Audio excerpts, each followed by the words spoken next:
Hello everyone, welcome to my channel. Guys, आज मैं Thai series Pacific Bright की explanation करने वाली हूँ। ये बहुत ही अमेजिंग ड्रामा है। आई होप कि आप लोगों को इस ड्रामे की स्टोरी अच्छी लगेगी।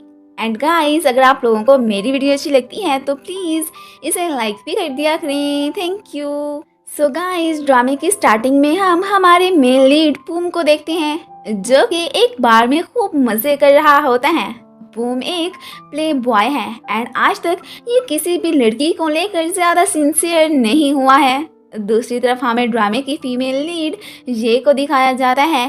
ये के डैड उसकी शादी अपनी दूसरी वाइफ के पसंद के लड़के के साथ करवाना चाहते थे, जो कि काफी रिच फैमिली से था। बट ये को अपनी स्टेप मॉम का ये डिसीजन हर हाल में कबूल ही नहीं था, क्योंकि वो जानती थी कि मॉम जस्ट पैसों की खातिर ही उसकी शादी उस लड़के से करवा रही हैं।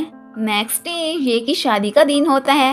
अब एक आंट से कहकर उसने रोप मंगवा ली होती है, क्योंकि अब उसने घर से ही भागने का फैसला कर लिया था। फिर यहाँ पर दूल्हे साहब भी बारात समेत घर में एंटर हो चुके होते हैं। फिर सभी की नज़र ये पे पड़ जाती है, जो कि किसी की बाइक पे वहाँ से भागने की ट्राई कर रही होती है। डैड जे को यूं शादी छोड़कर भागने से मना करते हैं, बट आज तो वो उनकी कोई भी बात सुनने को तैयार नहीं थी। प्रासन उसे फॉलो करने की बहुत कोशिश करता है, बट वो तो अब वहाँ से जा चुकी थी। पूम की एक गर्लफ्रेंड जिसका नाम डुएन है, उसकी आज बर्थडे होती है।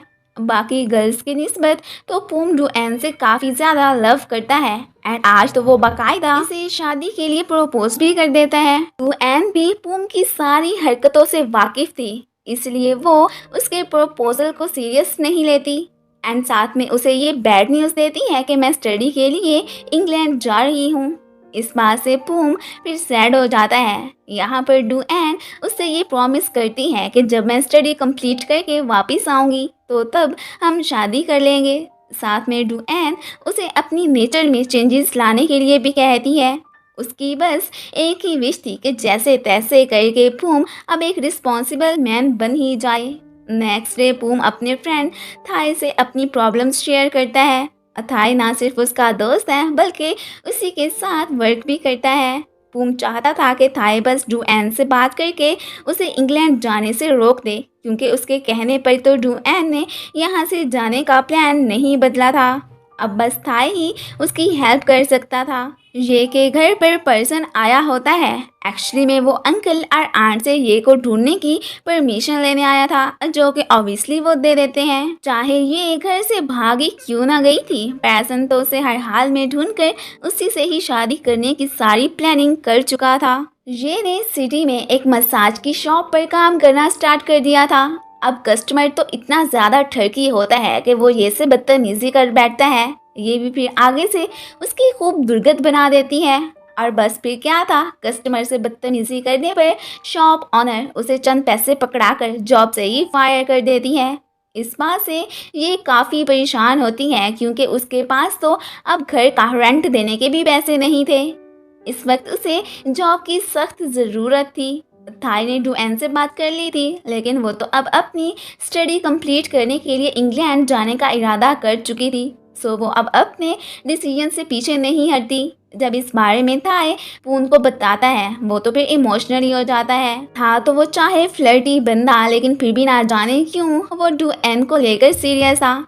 अब हमें चंद दिन बाद का सीन दिखाया जाता है। पूम अपने ऑफिस में अभी डुएन से बात कर ही रहा होता है कि ऊपर से उसकी एक एमी नामी गर्लफ्रेंड आ जाती है, जिसे देखकर डुएन को काफ़ी गुस्सा आता है कि ये बंदा अभी तक सुधरा नहीं है। पूम की गर्लफ्रेंड उसी की तरह ही ढीठ एंड फ्लर्टी थी। वो तो उसके किस लिए बिना वहाँ से जाती ही नहीं है। इवन के एमी तो उसके घर तक ही पहुँच आई थी। पून की ग्रैंडमा की नज़र जब पून और एमी पे पड़ती है तो वो बहुत गुस्सा हो जाती हैं एंड मन ही मन में सोचने लगती हैं कि बस एक दफ़ा घर तो आओ, फिर तुम्हारी खबर लेती हूँ। प्रैसन की नज़र ये पे पड़ चुकी होती है एंड वो जब ये को बुलाता है तो उसे यहाँ देखकर वो काफ़ी ज़्यादा शॉक होती है एंड इससे बच के भागने की करती है और बस भागते भागते उसका एक्सीडेंट पूम की ही गाड़ी से होते होते बचता है। लेकिन फिर वो उसके सामने ऐसे प्रिटेंड करती है कि जैसे उसका एक्सीडेंट हो गया है एंड वो फिर पूम को हॉस्पिटल ले जाने के लिए कहती है। एमी पूम से कहती है कि ये लड़की झूठ बोल रही है, लेकिन वो उसकी बात ना मानकर ये को फिर अपने साथ ही गाड़ी में ले जाने लगता है। इस तरह ये तो पैसन से बच जाती है, लेकिन पूम को जब पता चलता है कि ये तो बिल्कुल ठीक है तो वो उस पर भड़क जाता है कि तुम्हारी वजह से मैंने अपनी गर्लफ्रेंड की बात भी नहीं मानी। ये भी आगे से उसे ही बातें सुनाने लगती है कि तुम्हें तो लड़कियों से बात ही नहीं करनी आती, और बस बहस वगैरह करके वो फिर वहाँ से चली जाती है।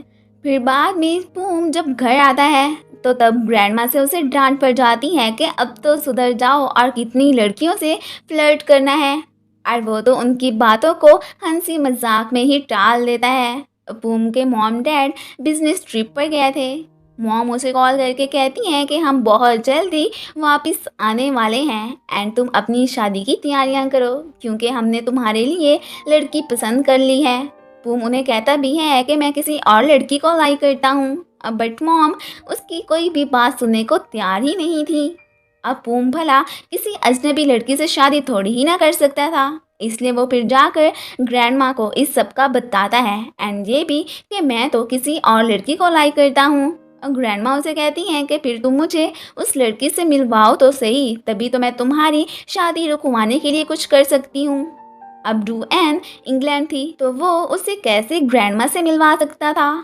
अपना एक और मसला वो थाई से शेयर करता है।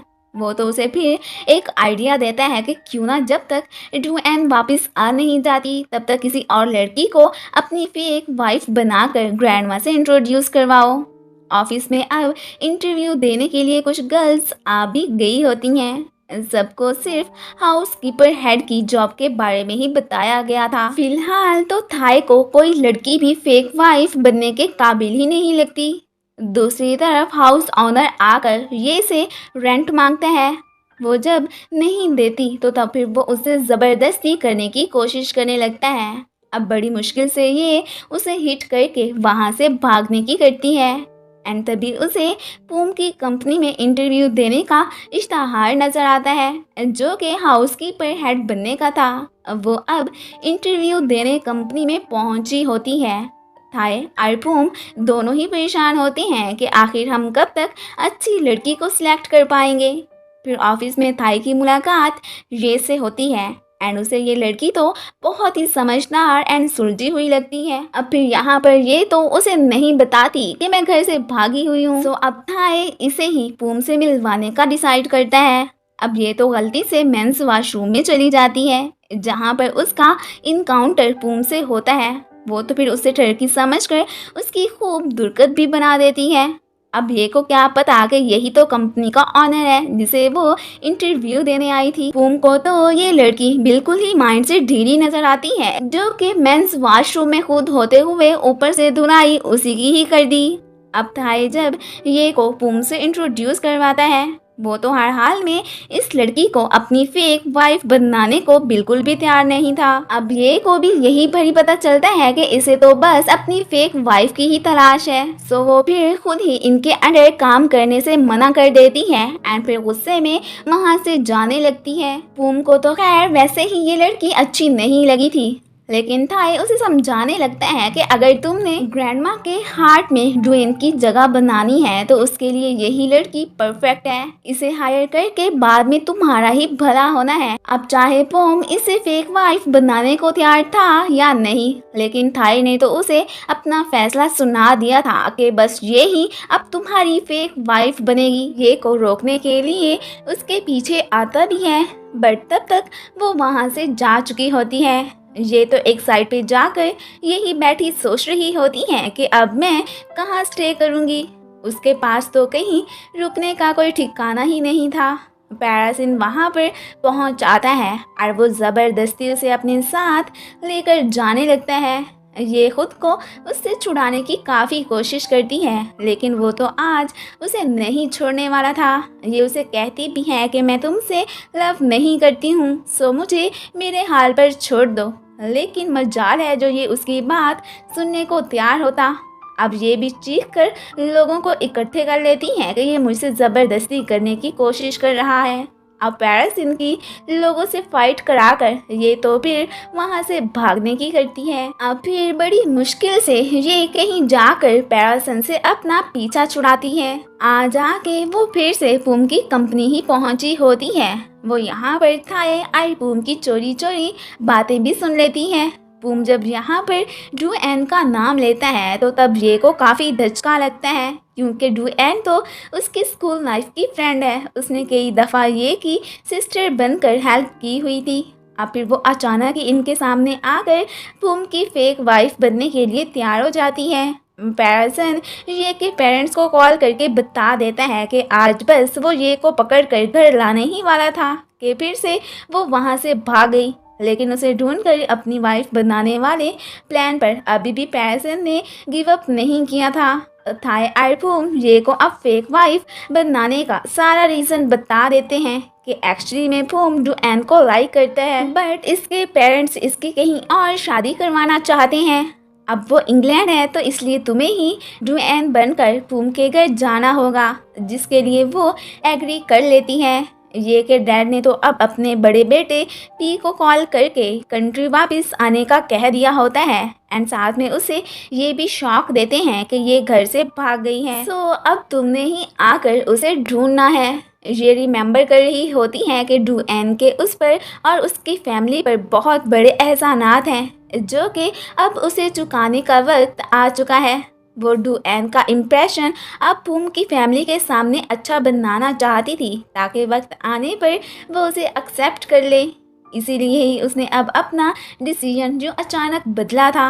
अभी तो वो रहने के लिए पुम के ही अपार्टमेंट में आई थी। नेक्स्ट डे उसका मेक ओवर करने के लिए पुम की भेजी हुई लड़की आ गई होती है, क्योंकि जाहिर है वो अब उसकी वाइफ जो बनने जा रही थी। तैयार होना तो उसका फ़र्ज़ बनता था। और वैसे भी ऑफिस में पुम ये के बारे में ही उल्टा सीधा बोल रहा होता है कि मैं उसका मेक ओवर करवा तो रहा हूँ बट उस पर तो कोई असर ही नहीं होना। वो तो उसे बिल्कुल एक आंट ही कह देता है। यहाँ पर तो उसकी गर्लफ्रेंड एमी साहिबा भी मिलने आई होती हैं। खैर ये की तो फिर ऑफिस में एंट्री हो चुकी होती है। वो तो मेक ओवर करवा कर इतनी ज़्यादा प्रीटी लग रही थी कि पुम तो बस उसे देखता ही रह जाता है। एमी के सामने तो वो बिल्कुल उनकी वाइफ की तरह ही प्रिटेंड करती है और इसको वहाँ से भगा देती है। फोन तो अब जानबूझकर ये को चिपकने की कोशिश करने लगता है। वो भी बड़ी मुश्किल से ही फिर इसे साइड पे करती है। ऑफिस में एक्चुअली ये कॉन्ट्रैक्ट पर साइन करने ही आई थी। यहाँ पर वो इनके सामने अपनी कुछ कंडीशंस भी रखती हैं, जिनमें से एक ये कि घर में उसका रूम और पुम का रूम सेपरेट होगा, जो कि फ़िलहाल पुम मान लेता है। अब फाइनली फिर इनका एग्रीमेंट हो जाता है। बस बहुत जल्दी पुम अब ये को ग्रैंडमा से इंट्रोड्यूस करवाने वाला था। बाद में ये डू एन से बात भी करती है, लेकिन फ़िलहाल उसे नहीं बताती है वो उसे और पुम को मिलाने के लिए क्या कुर्बानी देने जा रही है। ये को तो इस बात की खुशी थी कि चलो मेरे थ्रू ही सही फ्यूचर में पुम और डू एन एक हो जाएंगे। ये तो अब वक्त ही बताएगा कि आखिर क्या होता है। दूसरी तरफ हमें उस फैमिली का सीन दिखाया जाता है जहाँ पर पुम की मॉम उसकी शादी करवाना चाहती थी। इन्हें बस पैसों का लालच था और इनका अपनी बेटी फाहा की पुम से शादी करवाना तो जस्ट बस एक बहाना था। असल में इन सब की ही नज़र तो उनके पैसे पर थी। ग्रैंडमा को तो आज फिर मॉम फाहा की फैमिली से भी इंट्रोड्यूस करवाती हैं एंड फाहा इतनी प्यारी तो थी कि ग्रैंडमा उससे काफ़ी ज़्यादा इम्प्रेस भी हो जाती हैं। अब वो फ़िलहाल यही सोचती हैं कि पुमी अपना असल डिसीजन करेगा कि उसे डू एन से शादी करनी है या फिर फाहा से। पुम ग्रैंडमा को बता देता है कि आज घर में डू एन आने वाली है, तो ग्रैंडमा भी उसका वेलकम करने के लिए तैयार होती हैं। ग्रैंडमा ने पुम को फाहा की फ़ोटो सेंड की थी। अब वो तो ठहरा प्ले बॉय फाहा को देखकर वो तो एक दफ़ा फिर से पिघल ही जाता है, लेकिन क्या करता, डू एन से तो वो शादी करने का फ़ैसला कर चुका था। इनके बुलाने पर ये ऑफिस आ चुकी होती है। ग्रैंडमा से मिलने के लिए ये तो अपनी खूब तैयारी वगैरह करके आई थी। पुम और ये ने अपनी फेक मैरिज भी रजिस्टर करवा ली थी। अब तो ग्रैंडमा को काफ़ी ज़्यादा शॉक मिलने वाला था, क्योंकि जाहिर है पूम ने जस्ट उन्हें डुएन से मिलवाने का कहा था। ये तो नहीं बताया था कि वो उसकी वाइफ बनकर ही आ रही है।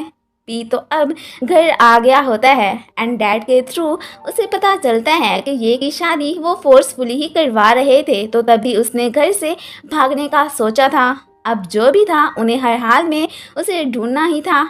यहाँ पर पी भी डैड पे गुस्सा कर जाता है कि आपको क्या ज़रूरत थी उसकी ज़बरदस्ती शादी करवाने की, पहले आप उससे पूछ तो लेते। दूसरी तरफ पूम ये को अपने घर लेकर आ गया होता है। ड्राइवर के सामने इन्हें फिर एक कपल बनना पड़ता है। ये तो पूम के यूं खुद के साथ चिपकने से काफ़ी ज़्यादा चिढ़ती भी हैं।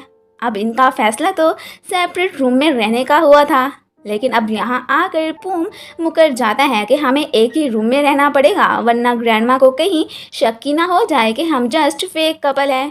यहाँ आकर भी ये दोनों फाइट करने से बाज नहीं आते। अब फिर पूम ये को ग्रैंडमा के पास लेकर जाने लगता है। जब पूम डुएन को ग्रैंडमा से अपनी वाइफ कहकर इंट्रोड्यूस करवाता है तो वो काफ़ी ज़्यादा शॉक होती हैं एंड उनकी अचानक तबीयत भी ख़राब हो जाती है। ये फिर उन्हें संभालती है। अब ग्रैंडमा के पूछने पर फिर ये उन्हें फैमिली के बारे में कुछ उल्टा सीधा बता भी देती है।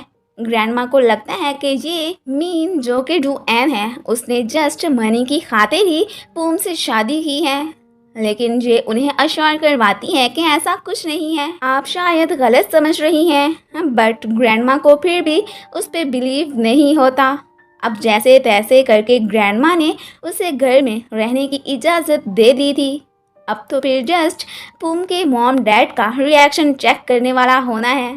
ग्रैंडमा से मिलने के बाद पूम अब अपने रूम में आ गई होती है। अपने सूटकेस में से वो तो बाकायदा अपना एक मोटा सा डंडा भी निकालती है, जो कि वो इसलिए लेकर आई थी कि अगर पूम मेरे करीब आने की कोशिश करेगा तो इसी से ही मैं उसकी खूब पिटाई कर दूंगी। पूम ये को खाने पे बुलाने के लिए आता है। अब ये शॉवर ले रही होती है तो इसलिए वो डोर ओपन नहीं कर पाती।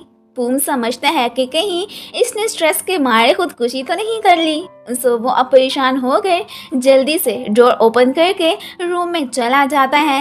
ये अभी नहाकर बाहर निकली ही होती है कि सामने पूम को बैठे देखकर गुस्सा हो जाती है कि इसकी हिम्मत भी कैसे हुई बिना इजाज़त के मेरे रूम में घुसने की। वो फिर अब इसे बताता है कि मैं तो जस्ट ग्रैंडमा के कहने पर ही तुम्हें बुलाने आया था, आगे से तुमने ड्रॉर ओपन नहीं किया, सो मैं ही दरवाज़ा खोलकर फिर अंदर आ गया। ये तो अब उसे पिलो से मारकर वहाँ से भगा देती है। पूम तो इसे तंग आकर डुएन को कॉल करता है एंड जल्दी उसे इंग्लैंड से वापस आने को कह देता है। बट डुएन भी अपनी ज़िद की पक्की थी, वो तो फिर अपनी स्टडी कंप्लीट किए बिना वापस नहीं आने वाली थी। इस बात से फिर पूम सैड हो जाता है। दूसरी तरफ फाहा की फैमिली ने अब फू की फैमिली को लूटने का फुल प्लान बना लिया होता है। खाने की टेबल पर ग्रैंडमा जो भी ये से क्वेश्चंस पूछती हैं वो उन्हें बड़े आराम से जवाब देती है। ग्रैंडमा तो अब इसकी पर्सनैलिटी से काफ़ी ज़्यादा इम्प्रेस होती हैं। पी प्रासिन को कॉल करके मिलने के लिए बुलवाता है, क्योंकि पी ने अब इसी से मिलकर ही जे को ढूंढने का इरादा किया था। जे ने तो अब ग्रैंडमा को ये भी यकीन दिला दिया होता है कि उसने पूम से पैसों की खातिर शादी नहीं की, बल्कि उसकी नेचर एंड काइंडनेस से इम्प्रेस होके ही की है। अब वाकई में ग्रैंडमा को तो उस पर बिलीव हो जाता है। वो अब यही विश करती हैं कि ये बस पूम को सुधार दे।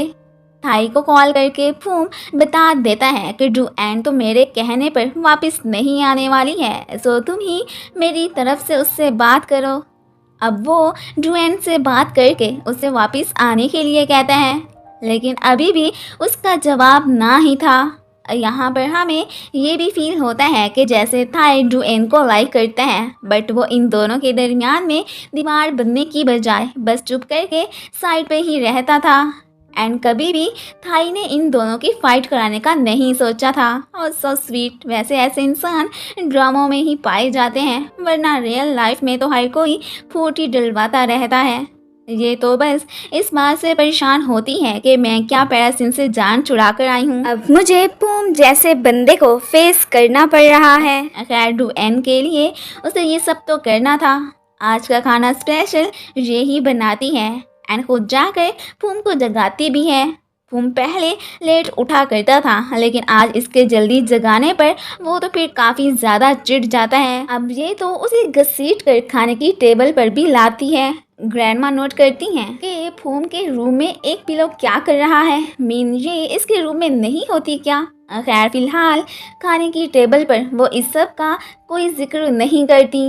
पी और पैरासन ये को ढूंढने निकले होते हैं, बट अभी तक उन्हें उसका कोई सुराग नहीं मिला था।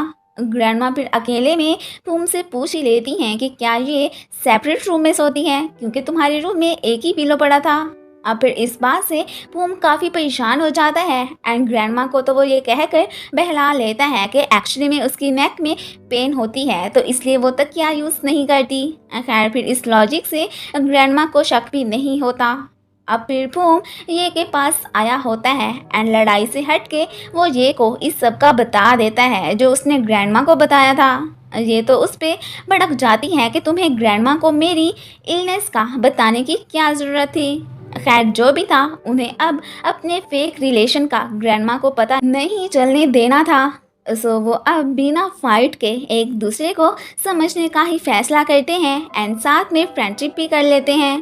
पूम की मॉम फहा की मॉम से बात करके उन्हें ये गुड न्यूज़ देती हैं कि हम बहुत जल्द वापस आ रहे हैं, सो तुम बस फहा की शादी की तैयारियां करो। एंड इस बारे में वो किसी को भी ना बताने का कहती हैं, क्योंकि वो लोग बिना बताए आकर सबको सरप्राइज़ देना चाहते थे। फहा की फैमिली तो इस बात से खुश हो जाती है। ग्रैंडमा ने तो अपने दिल से ये को एक्सेप्ट कर लिया था एंड वो अब इन दोनों की वेडिंग सेरेमनी कराने का डिसाइड करती हैं। और जब अपने इस आइडिया के बारे में वो ये और पूम को बताती हैं, तो उन्हें भी फिर मजबूरी में उनकी बात पे एग्री करना पड़ता है। ये तो नहीं चाहती थी कि ग्रैंडमा ऐसा करें, बट अब पूम खुद भी तो कुछ नहीं कर सकता था। उन्हें बस ग्रैंडमा को खुश करना था। ग्रैंडमा ने अपने सारे सर्वेंट्स को बता दिया होता है कि हम ये और पूम की वेडिंग करवा रहे हैं। इस बात का अभी किसी को भी पता नहीं चलना चाहिए, इवन के मेरे अपने बेटे और बहू को भी नहीं। जिस रूम में ये ठहरी हुई थी उसकी डेकोरेशन होने वाली थी, इसीलिए अब मजबूरी में ये को ये रूम छोड़ना था एंड उसे अब पूम के रूम में ही शिफ्ट होना था। इसी बात से वो काफ़ी ज़्यादा परेशान भी होती है। पूम ने अपनी वेडिंग सेरेमनी का थाई को बता दिया होता है। फिलहाल ये लोग इस बात के बारे में डुएन से छुपाने का ही डिसाइड करते हैं कि बाद में जब उसे पता चलेगा तो फिर हम बात को संभाल ही लेंगे। पूम को परेशान देकर थाई उसे फिर तसल्ली देता है। ये अपना स्टफ लेकर अब पूम के रूम में आ चुकी होती है। फा की फैमिली ने पहली दफ़ा पूम की फ़ोटो देखी थी।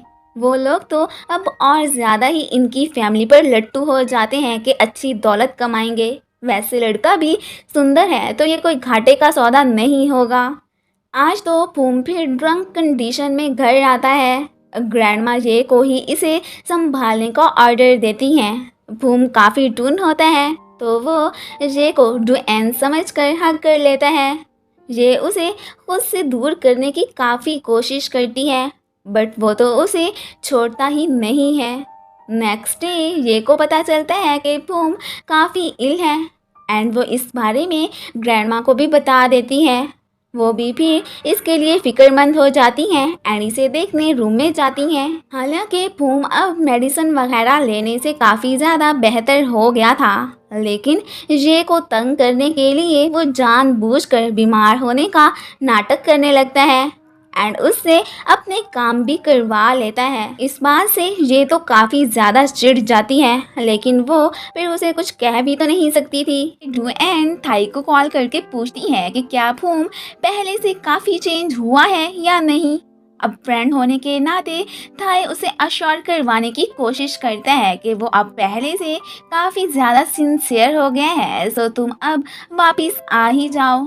लेकिन डुएन का अभी भी थाई की बातों पे विश्वास करने का मन नहीं कर रहा था। वो फूम को थोड़ा और परखना चाहती थी, इसलिए डुएन अब आगे से टॉपिक को ही चेंज कर देती है। फूम से ज़्यादा थाई डुएन को अच्छे से जानता है। पहले डुएन को देखा भी उसी ने ही था, लेकिन फूम जब इसे लेकर इंटरेस्टेड हुआ था सो थाई ने अपनी फीलिंग्स पे कंट्रोल कर लिया था कि अगर फूम इसे लाइक करता है तो फिर मैं क्यों इनके बीच में आऊँ। दूसरी तरफ फूम तो अपने इल होने का ऐसा नाटक करता है कि बेचारी ये को उसे सूप तक पिलाना पड़ता है।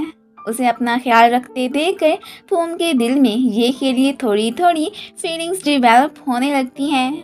फाहा की मॉम ने तो अपने चुंगल में साई नामी एक रिच पर्सन को फंसाया होता है। अपनी बेटी का हाथ उसके हाथ में देने के चक्कर में पूरी फैमिली ही उसे काफ़ी ज़्यादा लूटती है। फाहा के लालच में सिया भी इन्हें मनी देने में हेजिटेट नहीं होता। ग्रैंडमा तो वेडिंग सेरेमनी से पहले इन दोनों का फोटो शूट कराने का सोचती हैं। ये तो इस बात से काफ़ी ज़्यादा परेशान हो जाती है। अब फिर ग्रैंडमा इन्हें टेंशन में देखकर इनसे पूछ ही लेती हैं कि क्या तुम दोनों वाकई में हस्बैंड एंड वाइफ हो या फिर मेरे साथ कोई मजाक कर रहे हो, वरना शादी का सुनकर सभी खुश होते हैं और तुम लोगों के चेहरे से हवाइयाँ ही उड़ गई हैं। अब ये दोनों फिर उन्हें बिलीव कराते हैं कि आप गलत समझ रही हैं, दोनों एक कपल ही हैं। ग्रैंडमा तो अब इन्हें अपनी एक डिज़ायर भी बताती हैं जो कि ग्रैंड चाइल्ड पाने की होती है। इस बात से तो दोनों ही काफ़ी ज़्यादा शॉक होते हैं कि शादी तक तो बात ठीक थी, मगर ग्रैंडमा ने ये बच्चे की क्या ख्वाहिश कर दी। अब तो ये काफ़ी ज़्यादा अपसेट होती है एंड दिल के बोझ को हल्का करने के लिए वो फिर डुएन को कॉल करती है। अब ऊपर से फूम को आता देखकर वो जल्दी से कॉल डिस्कनेक्ट कर देती है। ये तो ग्रैंडमा को सब सच सच बताने का डिसाइड करती है, लेकिन फूम उन्हें इतना बड़ा धचका नहीं देना चाहता था। अब मसले का यही हल था कि डुएन को फिर से कॉल करके यहाँ आने के लिए मनाया जाए। अब ये के कहने पर फूम फिर से आखिरी ट्राई करता है एंड डुएन को कॉल करके वापस आने के लिए कहता है, बट वो तो हमेशा की तरह उसे इनकार ही कर देती है। इस बात से फूम अपसेट हो जाता है। अब वो क्या करता, उसे अपनी सारी हकीकत का भी तो नहीं बता सकता था। पी की बहुत जल्द इंगेजमेंट होने वाली थी एंड वो यही विश करता है कि तब तक उन्हें ये का पता चल जाए। अब उसकी गर्लफ्रेंड को एक आइडिया आता है। वो लोग ये की फ़ोटो सोशल मीडिया पर पोस्ट कर देते हैं कि जिस किसी को भी ये लड़की मिले वो हमें इन्फॉर्म कर दें। अब बस उसे ढूंढने का यही एक तरीका था।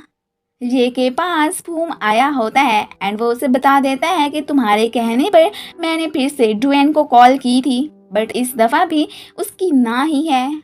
अब ये दोनों फिर परेशान हो जाते हैं। ये के पास तो फूम से अब शादी करने के अलावा कोई चॉइस ही नहीं बची थी। फूम अपना फ़ोन बाहर ही भूल गया था, तो ये जब उसका फ़ोन उसे लौटाने रूम में जाती है तो आगे से वो अभी शावर लेकर निकला ही होता है कि सामने से ये को देखकर उसका टॉवल फिसल जाता है। ये तो जल्दी से फिर अपनी आईज क्लोज कर लेती है। फूम तो यहाँ पर ये को आईज क्लोज करता देखकर स्माइल करने लगता है। खैर वो उसका फ़ोन उसे देखकर अपना बिस्तर उठाकर जल्दी से फिर वहाँ से जाने की करती है। रात को फूम ये के लिए फिक्रमंद हो जाता है कि आखिर पता नहीं वो कहाँ सोई होगी एंड फिर जब वो उसे बाहर सोता देखता है तो वो फिर ये के ऊपर ब्लैंकेट ओढ़ कर ही वहाँ से जाता है। नेक्स्ट डे जैस्मिन फ्लावर्स देखकर ये को डुएन की याद आ जाती है क्योंकि उसने इन फ्लावर्स के गजरे बनाना उसे सिखाए थे। ये तो डुएन से काफ़ी ज़्यादा इम्प्रेस हुई थी क्योंकि वो हर काम में परफेक्ट जो थी। अब फिर डुएन की ग्रैंडमा की नज़रों में इमेज बनाने के लिए वो फिर उन्हें खुद ही इन फ्लावर्स के गजरे बना कर देती है, जिसे लेकर वो तो खुश हो जाती हैं एंड वापस वो इसे ही दे देती हैं। साथ में उनकी तो ये और फूम को हमेशा एक साथ खुश देखने की ही विश होती है। फूम थाई को कॉल करके अपने घर बुलाता है एंड फिर ये से फ्लर्ट करने लगता है कि अगर फ्यूचर में मेरी डुएन से ना बनी तो फिर मैं तुमसे शादी कर लूँगा। इस बात से ये को तो फिर उस पर गुस्सा आ जाता है कि तुमने डुएन को धोखा देने का सोचा भी तो सोचा कैसे। घर पर थाई आ गया होता है एंड इसके सामने ग्रैंड माँ फूम और ये की काफ़ी तारीफें करती हैं कि वो तो एक बहुत ही अच्छा एंड लवली कपल बन चुका है। तुम भी अब अपनी कोई गर्लफ्रेंड बना लो एंड इन्हीं की तरह हैप्पी लाइफ गुजारो। और फिर थाई तो जब रूम में ये और फूम को फाइट करते देखता है तो उसकी फिर हंसी ही निकल जाती है कि ये ज़रा ग्रैंडमा की नज़र में हैप्पी कपल है। वो इन्हें फिर फाइट करने से मना करता है। ये जब उसे बताती है कि ये डुएन के बारे में उल्टा सोच रहा था तो अब थाई भी उसे डांट देता है। फूम तो आगे से मासूम बनकर उसे यही कहता है कि यार मैं तो जस्ट मजाक कर रहा था, ये तो इस बात को सीरियस ही ले गई। ग्रैंडमा तो अब ये को मेक ओवर कराने के लिए लेकर जाने लगती हैं। घर पर मेट्स तो बस गॉसिप्स करने लगती हैं कि अगर बड़े मालिक एंड मालकिन को जब फूम की शादी का पता चलेगा तो फिर क्या होगा, तब तो ये घर मैदानी जंग ही बन जाएगा। ये तो वो सीन सोच सोच कर ही फिर परेशान होने लगती हैं।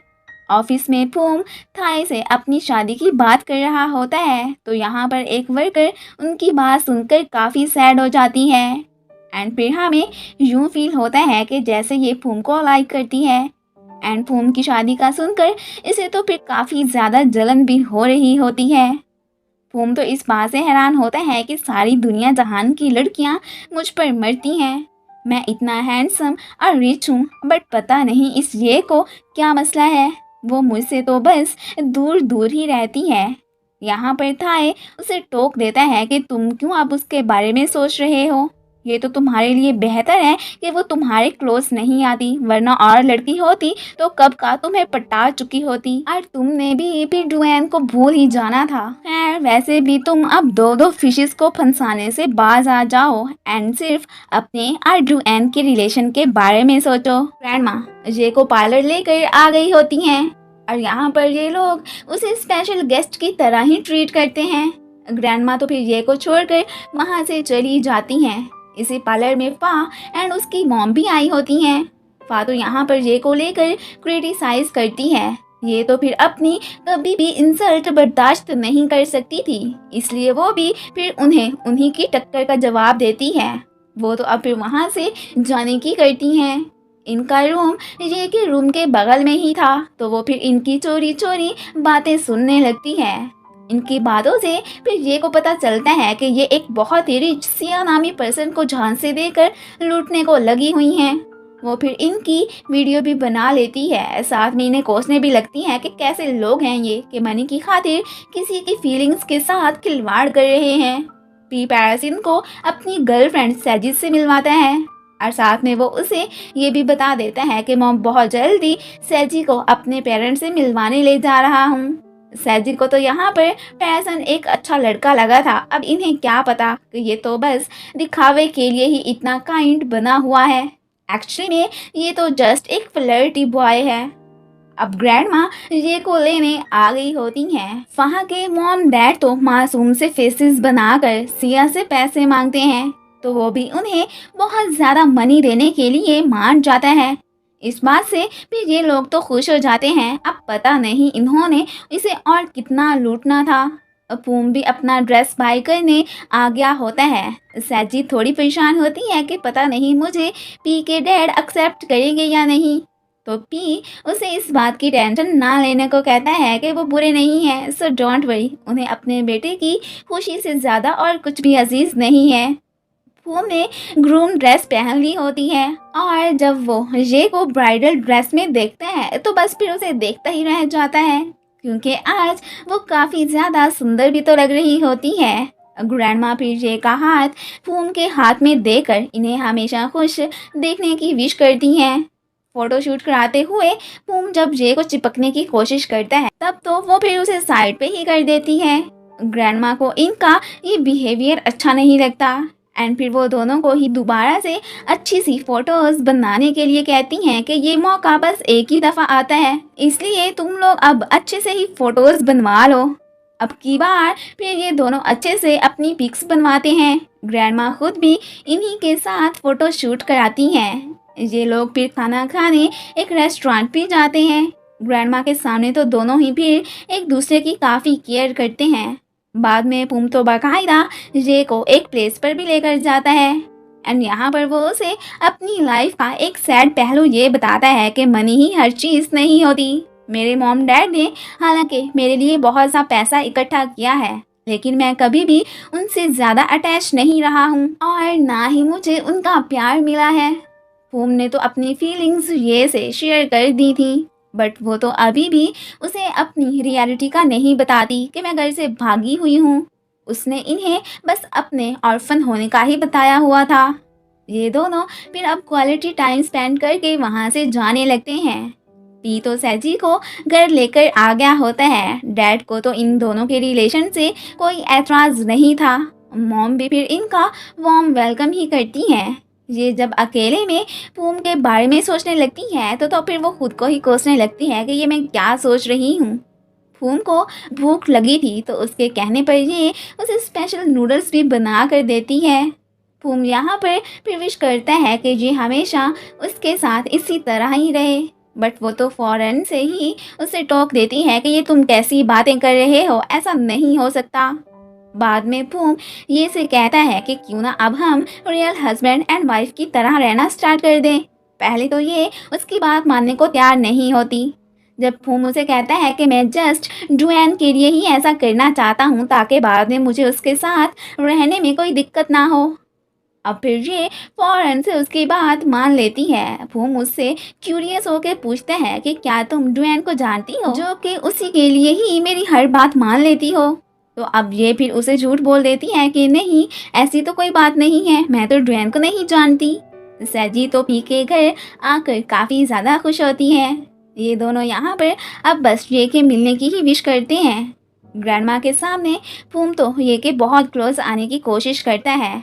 अब वो तो ये को पूम को किस करने के लिए भी कहती हैं, जो कि मजबूरन फिर उसे करनी ही पड़ती है और इस बात से ग्रैंडमा फिर खुश हो जाती हैं।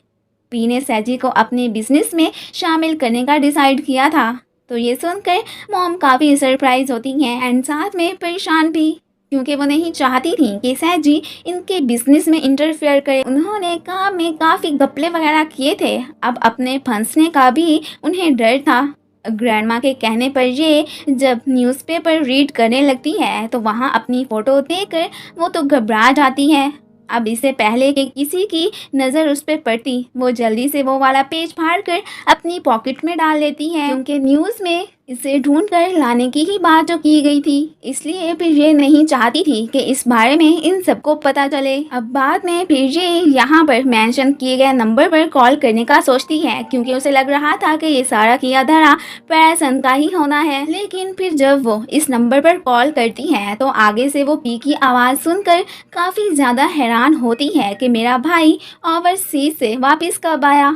अब उसे अपने लिए फिक्रमंद होता देखकर ये काफ़ी ज़्यादा इमोशनल भी हो जाती है। पूम उसे रोते देखकर परेशान होकर उससे यूं इमोशनल होने का रीज़न पूछता है, जो कि ये फिलहाल उसे नहीं बताती। अब इसे उठाकर वो ग्रैंडमा के पास जाने लगता है, तो फिर ये सभी को अश्योर करवाती है कि बस मेरी आइज़ में कुछ चला गया था, वैसे तो मैं ठीक ही हूँ। फिर नेक्स्ट सीन में हम देखते हैं कि पूम ये को अपने साथ शॉपिंग पे लेकर आया होता है। इसी मॉल में पैरासन साहब भी आए थे। उसे यहाँ पर देखकर ये तो फिर पूम को हक कर लेती है कि कहीं वो मुझे देख ही ना ले। शुक्र है एंड वो उसे देखता भी नहीं है। फिर वॉशरूम जाने का बहाना बनाकर ये उसे फॉलो भी करने लगती है कि ये आखिर यहाँ पर कर क्या रहा है। इसी मॉल में फा एंड उसकी मॉम भी आई होती हैं। वो ये को किसी को फॉलो करते देखकर काफ़ी हैरान होती हैं एंड उसकी वीडियो बनाने लगती हैं कि तब तक ये तो फिर वहाँ से भाग जाती है। अब फिर वो फूम को कॉल करके बताती है कि मैं घर जा रही हूँ, सो तुम भी आ जाओ। फूम इस बात से काफ़ी सरप्राइज होता है कि अभी तो हम यहाँ शॉपिंग करने आए थे, अब ये अचानक घर जाने की बात क्यों कर रही है। शायद साहब तो फहा की फैमिली को शॉपिंग पे ही लेके आए होते हैं। एक दफ़ा उनका दिल खुश करके साथ में वो फहा को वार्न भी करता है कि अगर फ्यूचर में तुमने मुझे धोखा देने की कोशिश की तो फिर मैं अपनी सारी काइंडनेस को भुलाकर तुम लोगों से अपना रिवेंज बहुत बुरी तरह से लूँगा। उसकी ये धमकी सुनकर वहाँ तो परेशान हो जाती है कि जब इसे सच का पता चलेगा कि हम तो इसे धोखा ही तो दे रहे हैं, तब हमारा क्या होगा। उसे इतना सैड देखकर मॉम फिर उसे तसल्ली देने लगती हैं कि डोंट वरी, ऐसा कुछ नहीं होगा। दूसरी तरफ फूम ये के पास आकर उसे नेकलेस पहनाने की ट्राई करने लगता है। ये उसे ये सब करने से मना करती है एंड इसी बीच ही वो दोनों एक दूसरे के बहुत क्लोज आ जाते हैं। फूम तो फिर उसे नेकलेस पहनाकर ही रहता है। इससे पहले कि वो ये के बहुत क्लोज जाता एंड उसे किस करता, वो भी उसे पंच मारकर वहाँ से भगा देती है एंड बाद में खुद ही उसके वाउंड पे बैंडेज लगाने भी आ गई होती है। मेड्स को पता चल चुका होता है कि ये रूम में सोने की बजाय बाहर सेपरेट ही सो रही है, तो वो अब इस बारे में ग्रैंडमा को बताने का सोचती हैं। ये जब फूम के पास बैठी होती है तो तब वो अचानक ही उसे कह देता है कि मैं तुम्हें लाइक करने लगा हूँ। ये सुनकर ये काफ़ी शॉक होती है एंड उसे होश में आने को कहती है कि ऐसा नहीं हो सकता, तुम यूँ डू-एन को धोखा नहीं दे सकते। उसे भी पता चल चुका था कि ये फ्लर्टी बॉय तो बस हर लड़की पे ही फिदा हो जाता है। दूसरी तरफ थाई को डू-एन की कॉल आई होती है। वो इसे एक ये सरप्राइजिंग न्यूज़ देती है कि मैं बहुत जल्दी थाईलैंड वापस आ रही हूँ एंड फिलहाल वो इस बारे में फूम को ना ही बताने को कहती है। अब जाहिर है वो उसे बिना बताए आकर सरप्राइज देना चाहती थी। उसे क्या पता कि आगे से उसके लिए ही एक सरप्राइज तैयार है। मेड्स ने ग्रैंडमा को ये के सेपरेट सोने का बता दिया होता है। वो इस बात से काफ़ी परेशान होती हैं कि हमारे सामने तो ये दोनों लवली कपल बने फिरते रहते हैं एंड सोते ये अलग अलग हैं। खैर फिलहाल वो उनसे इस बारे में ना ही पूछने का डिसाइड करती हैं। ये तो पूरी फैमिली के साथ काफ़ी घुल मिल गई थी। सभी लोग उसके आने से काफ़ी हैप्पी रहने लगे थे। अपनी फैमिली को खुश रखने के लिए फूम ये को थैंक्स भी कहता है। पी के घर पर पैसन आया होता है। वो पूरी फैमिली के सामने यूं रोता धोता है कि जैसे उसे ये की बड़ी फिक्र है एंड वो उसे बहुत ज़्यादा लव करता है। अब इन्हें क्या पता कि ये खड़ूस कितना ड्रामेबाज है।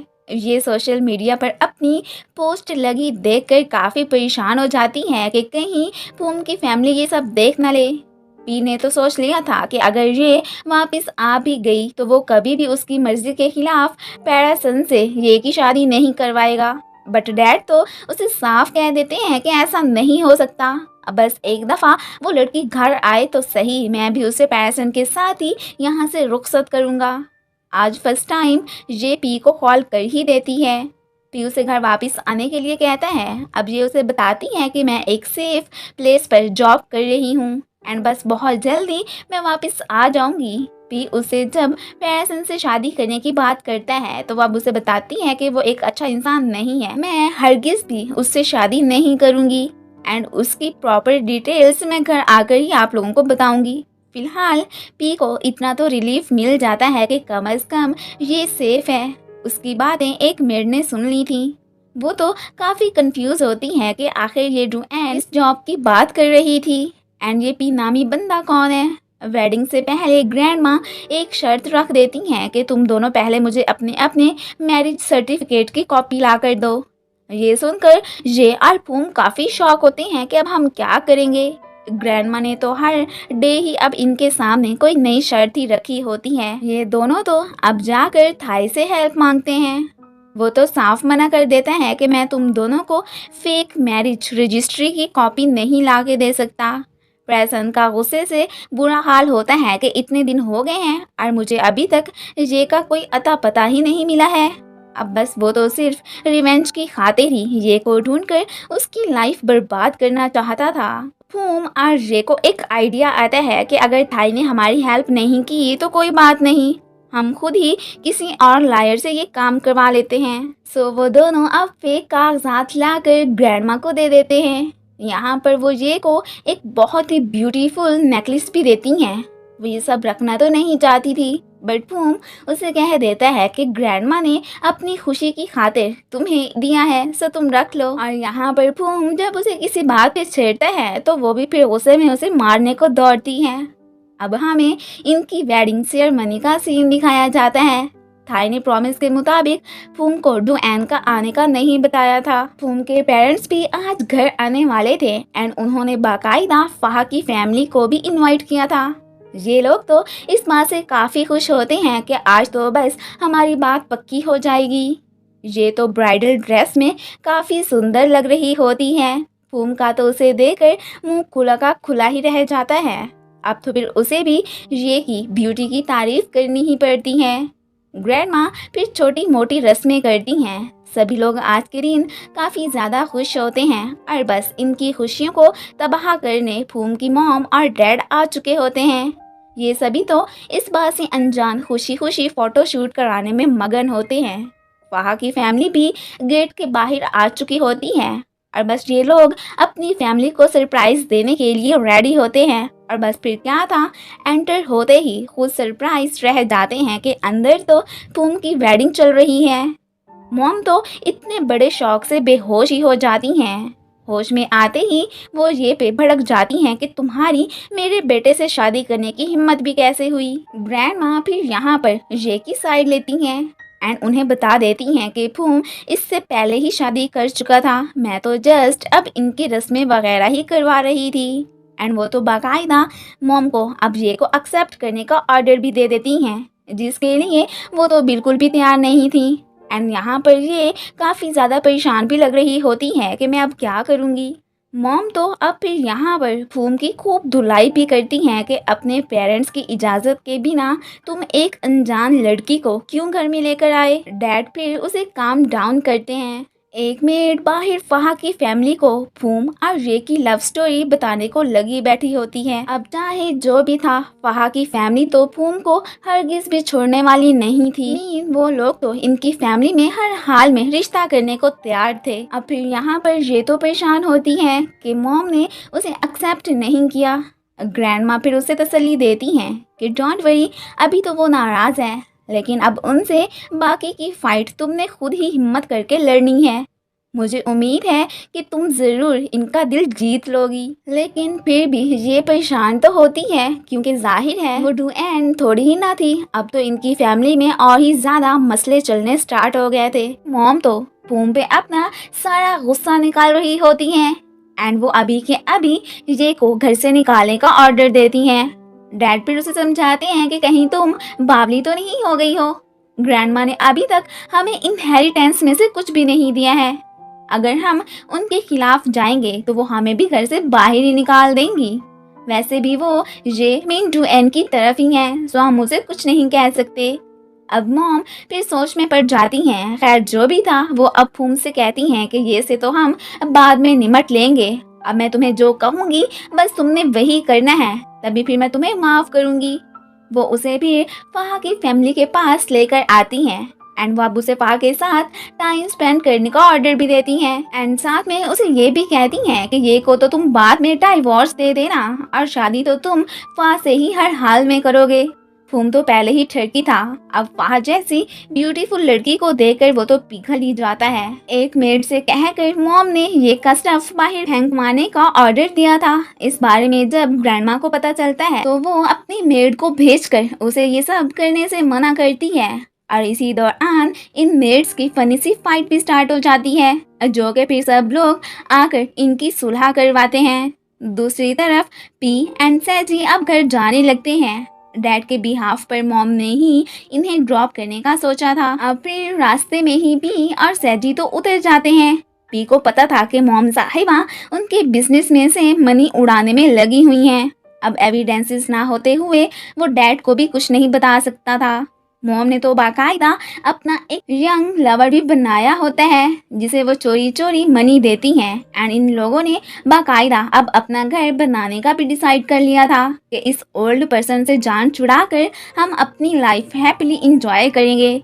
मॉम तो फाहा की फैमिली को खाना खिलाने एक रेस्टोरेंट लेकर आई होती हैं। इनके साथ फूम भी होता है।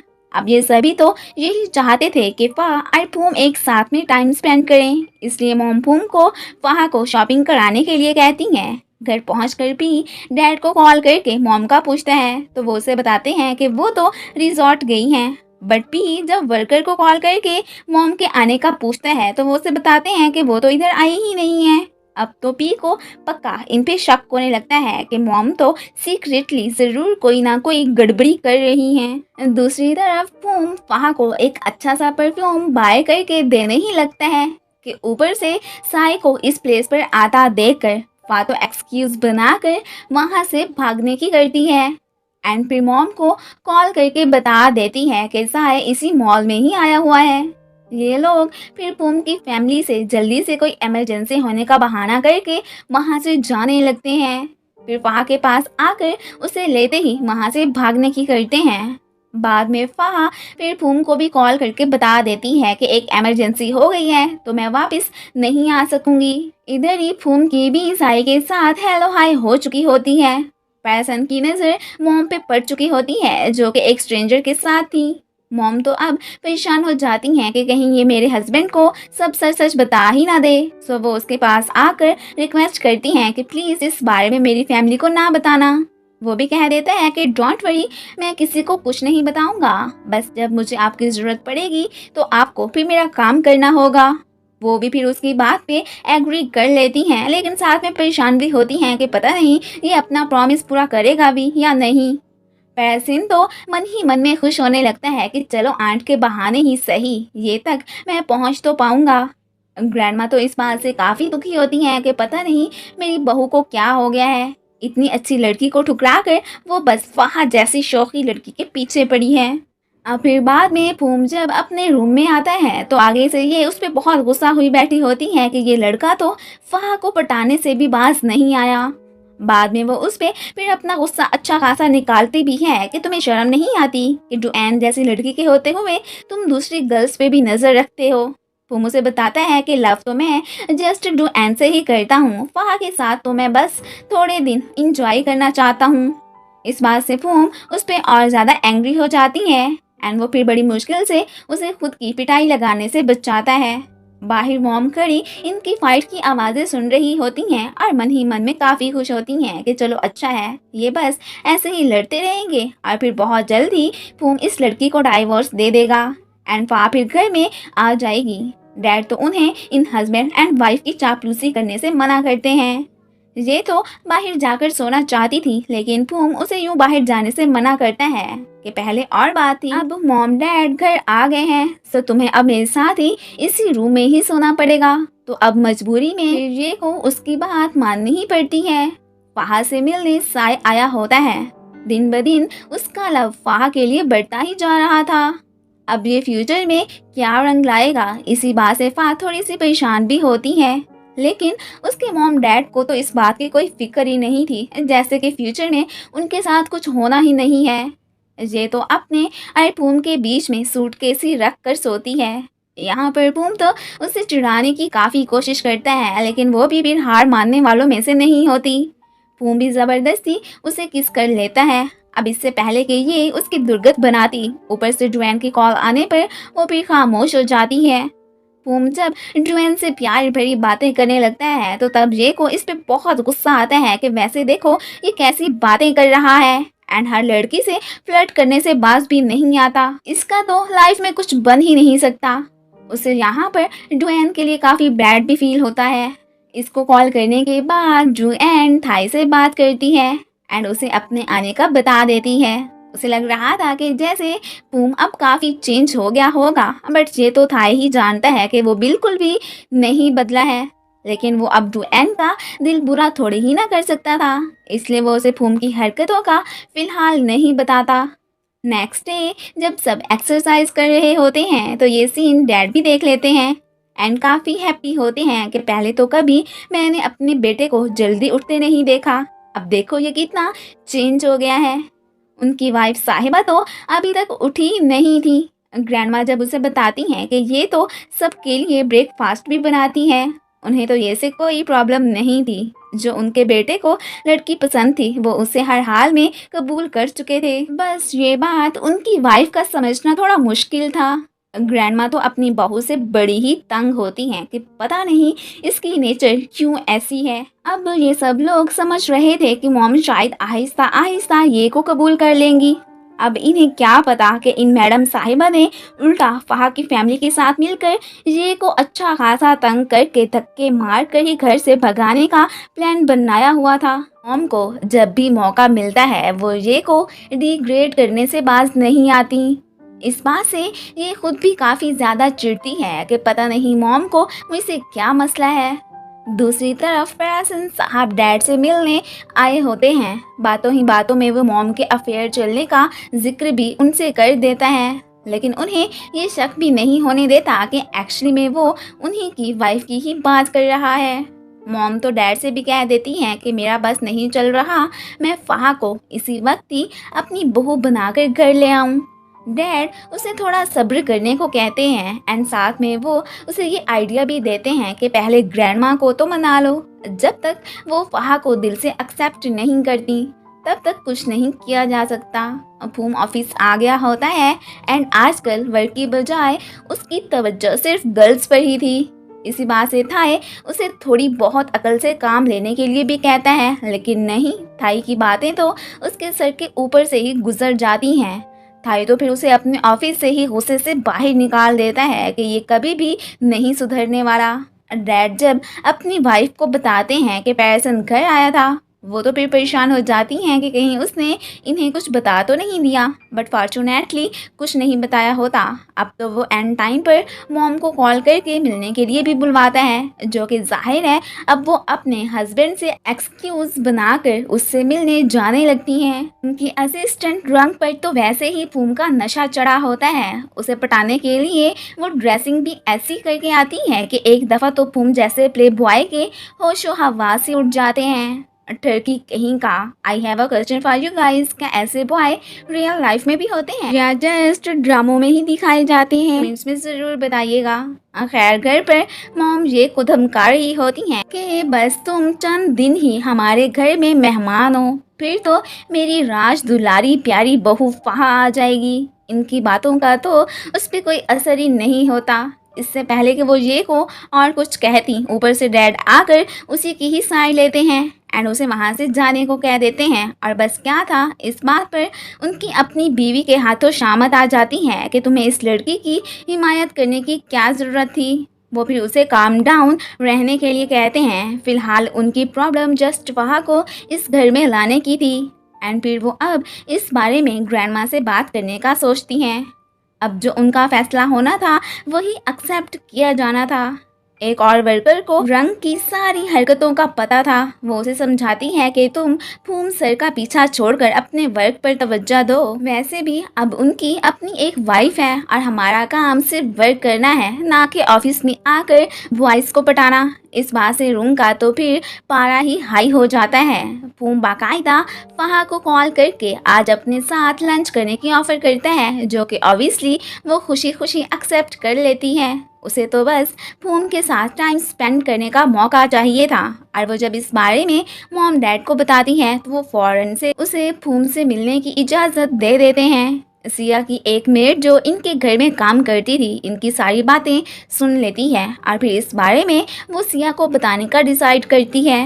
मॉम पैरस उनसे मिलने आ गई होती हैं। अब यहाँ पर पैरस इनको बिलीव हो जाता है कि चलो इन पर ट्रस्ट किया जा सकता है। मीन अब ये अपना सीक्रेट एक्सपोज होने से बचाने के लिए मेरा हर ऑर्डर मान सकती हैं।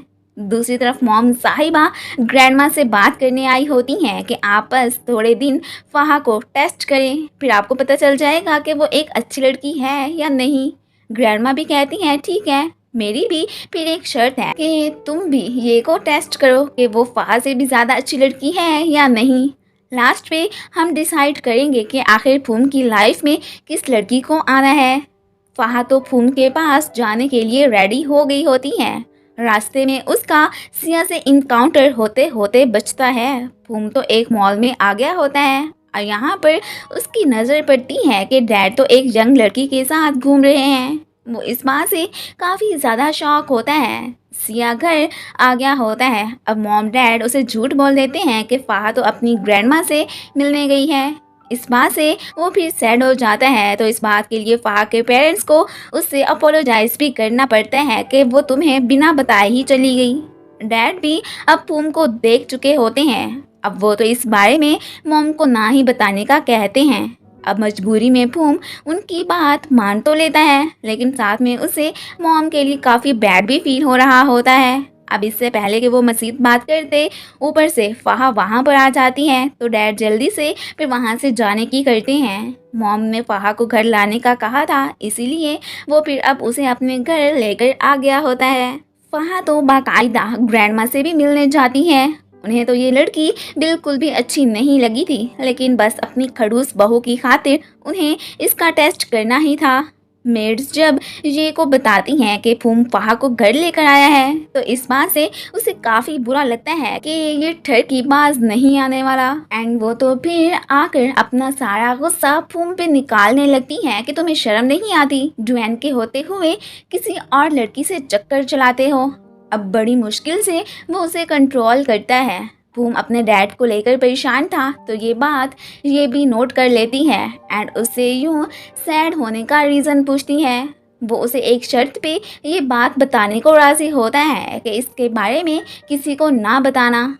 एंड वो जब उसे बताता है कि डैड की एक लवर भी है, ये सुनकर शौक के मारे ये चीख मारने ही लगती है कि फूम उसके मुंह पे हाथ रख लेता है कि अरे चीख मारना तो बंद करो, अब सबको तुमने इस बारे में ज़रूर बताना है। फूम जानता था कि मॉम बस हर वक्त डैड पे गुस्सा ही करती रहती हैं, इसलिए शायद वो ऐसा कदम उठाने पर मजबूर हुए हैं। अब ये लोग बेहतर तो यही समझ रहे होते हैं कि किसी को भी इस बात का ना बताया जाए। फूम ये को अपने साथ लेकर जाने ही लगता है कि मॉम उसका हाथ छुड़ाकर उसे फ़हा के पास लाकर बिठा देती हैं। इस बात से वो तो फिर गुस्सा होकर साइड पे चली जाती है एंड वो अपने ही गार्डन में से फ्लावर्स तोड़कर डाइनिंग टेबल को सजाने लगती है। ये सीन जब फूम देखता है तो वो काफ़ी खुश होता है एंड ग्रैंडमा जब उसे यूं प्यार भरी नज़रों से ये को देखते हुए देखती हैं, तो वो भी काफ़ी रिलीफ फील करती हैं। ये जब हर वक्त जुएन की साइड लेती है, तो इस बात से फूम बड़ा सरप्राइज होता है कि तुम उसे जानती तो हो नहीं, फिर क्यों उसी की ही हर वक्त साइड लेती रहती हो। अब ये फिर हमेशा की तरह आगे से कोई और बात करके इस टॉपिक को ही चेंज कर देती है। आज का खाना ये नहीं बनाया था, मॉम को इस बारे में नहीं पता था, वो खाने की तारीफ कर बैठती हैं एंड जब इस बात का उन्हें ग्रैंडमा के थ्रू पता चलता है, तो तब उनकी शक्ल देखने वाली होती है कि ये मैं क्या कह बैठी। ग्रैंडमा तो अब फ़हा से कह देती हैं कि नेक्स्ट टाइम मैं फ़हा के हाथ का बना खाना खाऊंगी, देखते हैं वो ये से अच्छा खाना बना सकती है या नहीं। ग्रैंडमा की ये बात सुनकर फ़हा तो परेशान हो जाती है, क्योंकि जाहिर है उसे तो खाना बनाना बिल्कुल भी नहीं आता था। की टेबल पर ये भी आ गई होती है। मॉम ने तो बाकायदा फूम के साथ फ़हा को बिठाया होता है। ये तो आते ही फ़हा को यहाँ से उठने के लिए कह देती है। इस बात से उसका तो फेस ही लटक जाता है। अब जाहिर है ये ने तो सबके सामने ये शो करवाना था कि फूम उसका हस्बैंड है, तो इसलिए वही उसके पास बैठेगी। फ़हा तो बाकायदा खुद फूम को खाना सर्व करने लगती है, तो ये भी चिढ़कर फूम की प्लेट में खाना डालने लगती है। अब ये सारा फूड मजबूरी में फूम को खाना ही पड़ता है, जिसकी वजह से बाद में उसकी कंडीशन काफ़ी ख़राब हो जाती है। अब ये को ही फिर इसका ख्याल रखना पड़ता है। दूसरी तरफ डैड अपनी वाइफ को बताते हैं कि कुछ अरसा पहले उन्होंने जिस आंट को यहाँ से भेज दिया था, वो अब वापस आ रही हैं।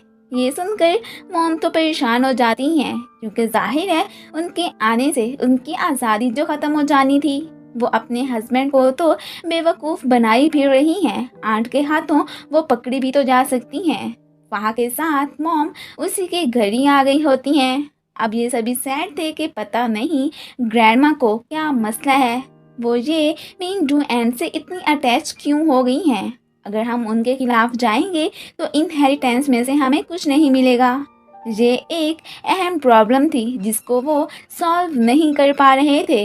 अब तो ये सभी मिलकर ये को घर से तंग करके भगाने के प्लान्स बनाने लगते हैं कि शायद इनमें से कोई काम आ ही जाए। फूम को तो इस बात की बड़ी खुशी होती है कि ये उसका बिल्कुल वाइफ की तरह ही ख्याल रख रही है। इस बात पर वो तो फिर उसे थैंक्स भी कहता है। डैड अपनी लवर से बात कर ही रहे होते हैं कि ऊपर से मॉम आ जाती हैं। अब बड़ी मुश्किल से वो फिर एक्सपोज होने से बचते हैं। मॉम को शक तो होने लगता है कि ये किसी लड़की से बात कर रहे थे, लेकिन डैड उसे अश्योर करवाते हैं कि लड़की नहीं, मेरा कस्टमर था।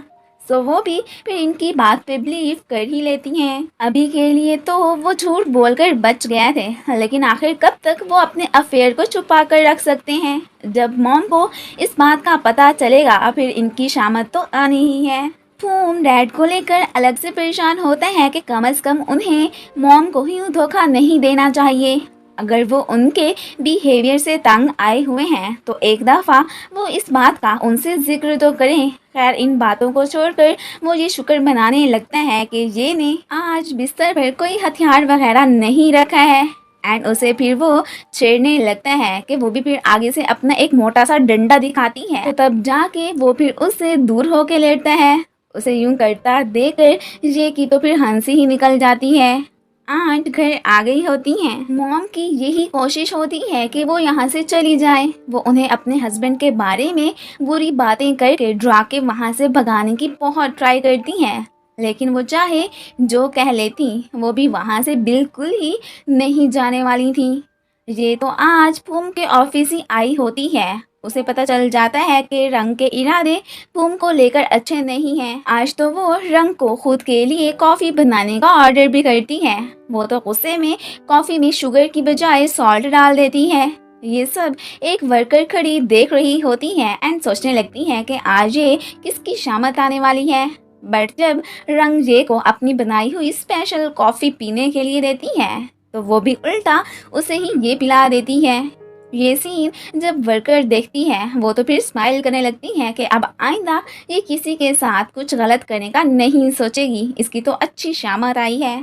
फूम तो थाए तक को अपने डैड के अफेयर का बता चुका होता है। वो पहले तो काफ़ी शौक होता है कि डैड को क्या ज़रूरत पड़ी है इस उम्र में ये हरकतें करने की। एंड साथ में वो फिर फूम को छेड़ने के लिए भी कह देता है कि तुम तो फिर बिल्कुल अपने डैड पे ही गए हो। ये बात सुनकर पास बैठी ये तो हंसने लगती है। खैर वो तो अब इन्हें गुड बाय कहकर वहाँ से जाने लगती है। गाड़ी में से अपना बैग निकाल कर वो कीज़ फिर असिस्टेंट को दे देती है। यहाँ पर ये लड़की उसे बता देती है कि रंग फूम को लाइक करती है, लेकिन फूम चाहे प्ले बॉय ही है, उसने आज तक कभी वर्कर से फ्लर्ट करने की कोशिश नहीं की है। इस बात से ये तो खुश हो जाती है कि चलो इसमें कोई तो अच्छी बात है। घर पर फा एंड उसकी मॉम आई होती हैं। प्लान के अकॉर्डिंग तो वो आज ग्रैंडमा का दिल जीतने ही आई थी। फूम तो डैड को कॉल करके ऑफिस में मिलने के लिए बुलवाता है। फा तो फिर ग्रैंडमा से मिलने आ गई होती है।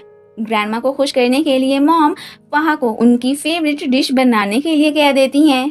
एक दफ़ा तो वो खाना बनाने की हामी भर लेती है, बट एक्चुअली में उसे तो ये बिल्कुल भी बनानी नहीं आती थी। ये तो आज अपने अपार्टमेंट भी आई होती है। वो यहाँ पर अपना कुछ स्टफ वगैरह ही रखने आई थी। होम डैड पे थोड़ा सा गुस्सा भी होता है कि आप अब अपनी लवर को छोड़कर फैमिली के बारे में सोचें। वो इस बात को समझने के लिए फूम से थोड़ा सा वक्त मांगते हैं, जो कि वो दे देता है। आखिर को ये फैमिली का सीरियस मैटर था जिसको हर हाल में उन्होंने सॉल्व करना था। पी एंड सैजी उसी बिल्डिंग में आए होते हैं जहाँ ये का अपार्टमेंट था। उनसे मिलने परासिन भी आया हुआ था। अब इन लोगों पर तो ये की नज़र पड़ चुकी होती है। वो सरप्राइज तो होती है कि ये यहाँ पर क्या कर रहे हैं। परासिन तो फिर से अपने रोने धोने का नाटक करने लगता है कि वो ये से कितना लव करता है एंड बस अब उसे ये के लौटने की इच्छा थी। ये बातें ये सुन लेती हैं एंड परासिन को कोसने लगती है कि झूठा कहीं का, कितने झूठ बोलता है ये, इसे बस मुझसे रिवेंज लेने की ही पड़ी है और कुछ नहीं। जाहिर है वो शादी से भाग जो गई थी और इसी बात से ही परासिन को उस पर बहुत ज़्यादा गुस्सा था। वहाँ सैड होती है कि मुझे डिश बनानी तो आती नहीं है, अब मैं क्या करूँगी। यहाँ पर उसकी शातिर मॉम को एक आइडिया आता है। वो मॉम के पास जाकर ये नाटक करने लगती हैं कि फ़हा की तबीयत ख़राब हो गई है, सो इसलिए ये तो खाना नहीं बना पाएगी, क्यों ना इसके बिहाफ पर किसी और से खाना बनवा लिया जाए। एंड ग्रैंडमा को ये झूठ बोल देंगे कि ये फ़ा ने ही बनाया है। अब मसला ये कि आखिर ये काम किससे करवाया जाए। एंड टाइम पर ऊपर से ये आ जाती हैं। तो मॉम फिर उसे ही ये खाना बनाने का ऑर्डर दे देती हैं, जो कि वो मान लेती है। अब उसे क्या पता कि असल में ये क्या चाल चल रही हैं। मेड्स को भी पता चल जाता है कि जो डिश ग्रैंडमा ने फाहा को बनाने के लिए कही थी वो तो ये बना रही है। इधर ये माँ बेटी तो ये को बुली करने पहुंच आई होती हैं, वो भी आगे से इन्हें इन्हीं की टक्कर का जवाब देती है एंड साथ में उन्हें ऐसा डराती है कि वो तो फिर अपना सा मुंह लेकर ही रह जाती हैं। अब मेड्स ने तो ग्रैंडमा को सब सच सच बताने का डिसाइड कर लिया था, क्योंकि वो किसी के साथ इनजस्टिस होता नहीं देख सकती थी। डैड सिया के साथ आउटिंग पे आए होते हैं एंड यहाँ पर वो तो पूम के डैड को किसी लड़की के साथ हैंग आउट करता देख लेते हैं और बाकायदा उससे बात भी करने जाते हैं। डैड अब टेंशन में आ जाते हैं कि कहीं ये मेरी वाइफ को कुछ बता ही ना दे, बट वो तो एक शर्त पर इस सब का उनकी फैमिली को ना बताने का कहता है कि मुझे जब भी मनी की ज़रूरत पड़ेगी आपको देनी होगी, जो कि ऑब्वियसली वो मान जाते हैं। वहाँ के डैड को तो इन्हें लूटने का बहाना ही मिल गया था।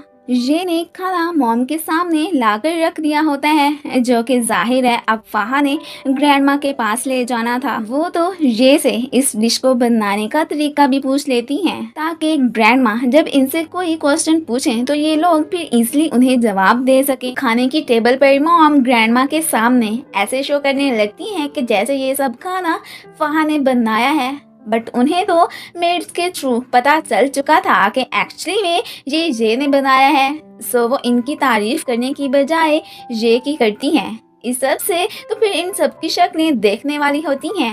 वेल बाद में मॉम तो फाहा की फैमिली को फिर से अपने घर आने के लिए कहती है, क्योंकि इनका प्लान कल मिलकर ये को बुली करने का था, ताकि वो इनसे तंग आकर घर छोड़कर ही चली जाए।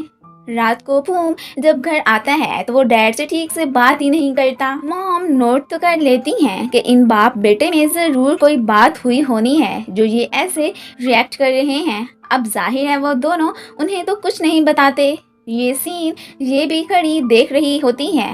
वो जानती थी कि पूम डैड को लेकर ही ज्यादा परेशान है, सो वो फिर उसको कंफर्ट करने उसके पास आती है। वो तो यहाँ पर ये को हक भी कर लेता है या उसे समझाने लगती है कि तुम डैड से अपना बिहेवियर यूं बैड ना रखो, उनके अपने कुछ रीजंस हैं, शायद इसलिए वो ऐसा कर रहे हैं। उन्हें समझने के लिए तुम अपने खुले दिल से उन्हें टाइम दो। ये की बातें सुनकर पूम अब काफ़ी रिलैक्स हो जाता है एंड मजीद वो डैड से बात करके प्रॉब्लम सॉल्व करने के बारे में सोचने लगता है। पूम ये को इतने अच्छे तरीके से कंफर्ट करने के लिए थैंक्स भी कहता है। वो तो साथ में ये विश भी करता है कि ये अब हमेशा उसके साथ ऐसे ही रहे, बट ये फिर उसे कहती है कि ऐसा सिर्फ तुम सोच ही सकते हो, बट रियलिटी में ऐसा होना इम्पॉसिबल है। इस बात से वो तो फिर सैड हो जाता है। दूसरी तरफ घर आकर फाहा को फिर सिया को भी फेस करना पड़ता है एंड इस बात से वो काफ़ी चिढ़ती है कि क्या एक ये मुझे तंग करने के लिए कम है, ऊपर से इस नमूने का भी सामना करना पड़ता है। दूसरी तरफ पूम तो अपनी हरकतों से बाज नहीं आता। वो ये के फिर से करीब जाने की ट्राई करता है। वो भी आगे से उसे अपना जब डंडा दिखाती है तो तब जाके वो फिर सीधा होता है। मॉम ने डिसाइड कर लिया था कि वो अब अपने आप से ज़्यादा बस अपने बेटे एंड हस्बैंड पर तवज्जो देंगी, लेकिन ये से हेट करना तो उनका अभी भी कम नहीं हुआ था। बट उनकी इस बदलती नेचर से डैड ने अब एक फैसला जरूर कर लिया था। नेक्स्ट डे ये जब पूम को अपने क्लोज लेटा देखती है तो वो भी स्माइल करने लगती है। उसके दिल में अब पूम के लिए फीलिंग्स डिवेलप होने लगी थी। खैर पूम तो आज डैड से काफ़ी अच्छे से बात करता है। डैड भी फिर उसे खुद को यूँ समझने के लिए थैंक्स कहते हैं। अब तो उनका इरादा आज ही अपनी न्यू लवर से ब्रेकअप करने का था। ये तो बाकायदा पूम को आज खुद ही ऑफिस जाने के लिए रेडी करती है। इस बात से वो तो स्माइल करने लगता है। डैड तो अपनी वाइफ को बता देते हैं कि कल मैंने पूम के डैड को एक लड़की के साथ देखा था। वो तो इस बात से काफ़ी ज़्यादा शॉक होती हैं। पूम और ये अपने एग्रीमेंट के बारे में डिस्कस कर ही रहे होते हैं कि उनकी बातें मॉम चोरी चोरी सुन लेती हैं एंड सोचने लगती हैं कि आखिर ये किस एग्रीमेंट की बात कर रहे हैं। सिया फिर से घर आ गया होता है। मॉम उसे झूठ बोल देती हैं कि आज हम फाहा की ग्रैंडमा के पास जा रहे हैं। वो तो अब इन्हें सीक्रेटली फॉलो करने का डिसाइड करता है ताकि आखिर को वो भी उनसे मिल सके। मॉम जे के पास आकर उसे इन्फॉर्म करती हैं कि आज घर में फाह एंड उसकी मॉम आ रही हैं। सो आज के दिन मैं तुम्हें जो भी कहूँगी तुम्हें वही करना होगा। घर पर फाह लोग आ गए होते हैं एंड सिया भी इनके पीछे ही था। वो तो ग्रैंडमा के पास फिर पहुंचा होता है एंड जब उनसे फाह के बारे में पूछते हैं तो वो काफ़ी सरप्राइज होती हैं कि ये स्ट्रेंजर उसके बारे में मुझसे क्यों पूछ रहा है। खैर ऊपर से फाह एंड उसके डैड आकर सिया को साइड पे लेकर जाने लगते हैं। फाह ग्रैंडमा को झूठ बोल देती है कि ये मेरे क्रेजी अंकल हैं, सो इनकी बातों को आप सीरियस मत ले जाना। मॉम डैड सिया को यहाँ से जाने का कह देते हैं कि कहीं फ्यूचर में तुम्हें ग्रैंडमा एक्सेप्ट ही ना करे। ग्रैंडमा को तो सिया कहीं से भी क्रेजी नहीं लगा था। उनको तो अब फाह की फैमिली काफ़ी सस्पिशियस लगने लगती है। फाह मॉम के साथ मिलकर रे को तंग करने का प्लान बनाने लगती है, जो कि पीछे खड़ी मेड उनकी बातें सुन लेती है और वो इस बारे में ग्रैंडमा को जाकर बताने लगती है। मॉम ने ये को बहुत सारा सामान लेने मार्केट जाने का ऑर्डर दे दिया होता है। अब जब ये मार्केट जा रही होती है तो रास्ते में ही फाह उसके पास आकर उससे बदतमीजी करने लगती है, तो ये भी फिर उसे पकड़कर उसकी खूब दुर्गत बना देती है। अब तो वो फिर रोती धोती हुई मॉम के पास पहुंची होती है। सिया डैड के साथ घर आ गया था एंड उसकी मेड उसे सब बता देती है कि फाह की फैमिली तुम्हें लेकर सीरियस नहीं है। अब यहाँ पर सिया तो उसकी बात पर बिलीव नहीं करता कि जब तक मैं ये सब अपनी आंखों से नहीं देख लेता तब तक इन्हें मैं कुछ नहीं कह सकता। इन पे नज़र रखने के लिए वो एक स्पाई को भी हायर कर लेता है। डैड ने आज अपनी लवर से ब्रेकअप करने जाना था तो वो थाई को अपने साथ लेकर जाने का सोचते हैं, जबकि फूम घर पर डैड को पता चलता है कि उसकी लवर तो किसी और के साथ गुलछड़े उड़ा रही है, तो अब उनका उससे ब्रेकअप करना इजी हो जाता है। दूसरी तरफ माँ बेटी ये को तंग करने किचन में पहुंची होती हैं। जाहिर है इसने उसकी बेटी को मारा था, अब ये से उन्होंने अपना रिवेंज तो लेना ही था। वो फिर ये को बुली कर ही रही होती हैं कि ऊपर से फूम आकर ये को प्रोटेक्ट करता है एंड उसकी नज़र में तो अब फाह की एंड उसकी फैमिली की कोई वैल्यू ही नहीं रह जाती। डैड तो इसलिए अपनी गर्लफ्रेंड से ब्रेकअप करके काफ़ी रिलीफ फील करते हैं। अब तो उन्होंने रात को पार्टी करने का भी सोचा था एंड वो तो बाकायदा फूम और ये को कॉल करके पार्टी में आने के लिए इनवाइट भी करते हैं। मॉम और फाह तो अब जल्दी से घर जाने की करती हैं कि कहीं फिर से उनकी कोई दुर्गत न बना दे। फूम अपनी मॉम की तरफ से ये से अपोलोजाइज करता है कि उनकी वजह से तुम आज इतना हर्ट हुई। ये तो आगे से इट्स ओके कह देती है। पैरसन साहब ने पी को ये को ढूंढने के लिए एक आइडिया बता दिया होता है और वो ये कि उसको ढूंढने का काम अब पुलिस के जिम्मे लगाया जाए। अब पी को भी फिर मजबूरी में उसकी बात माननी पड़ती है।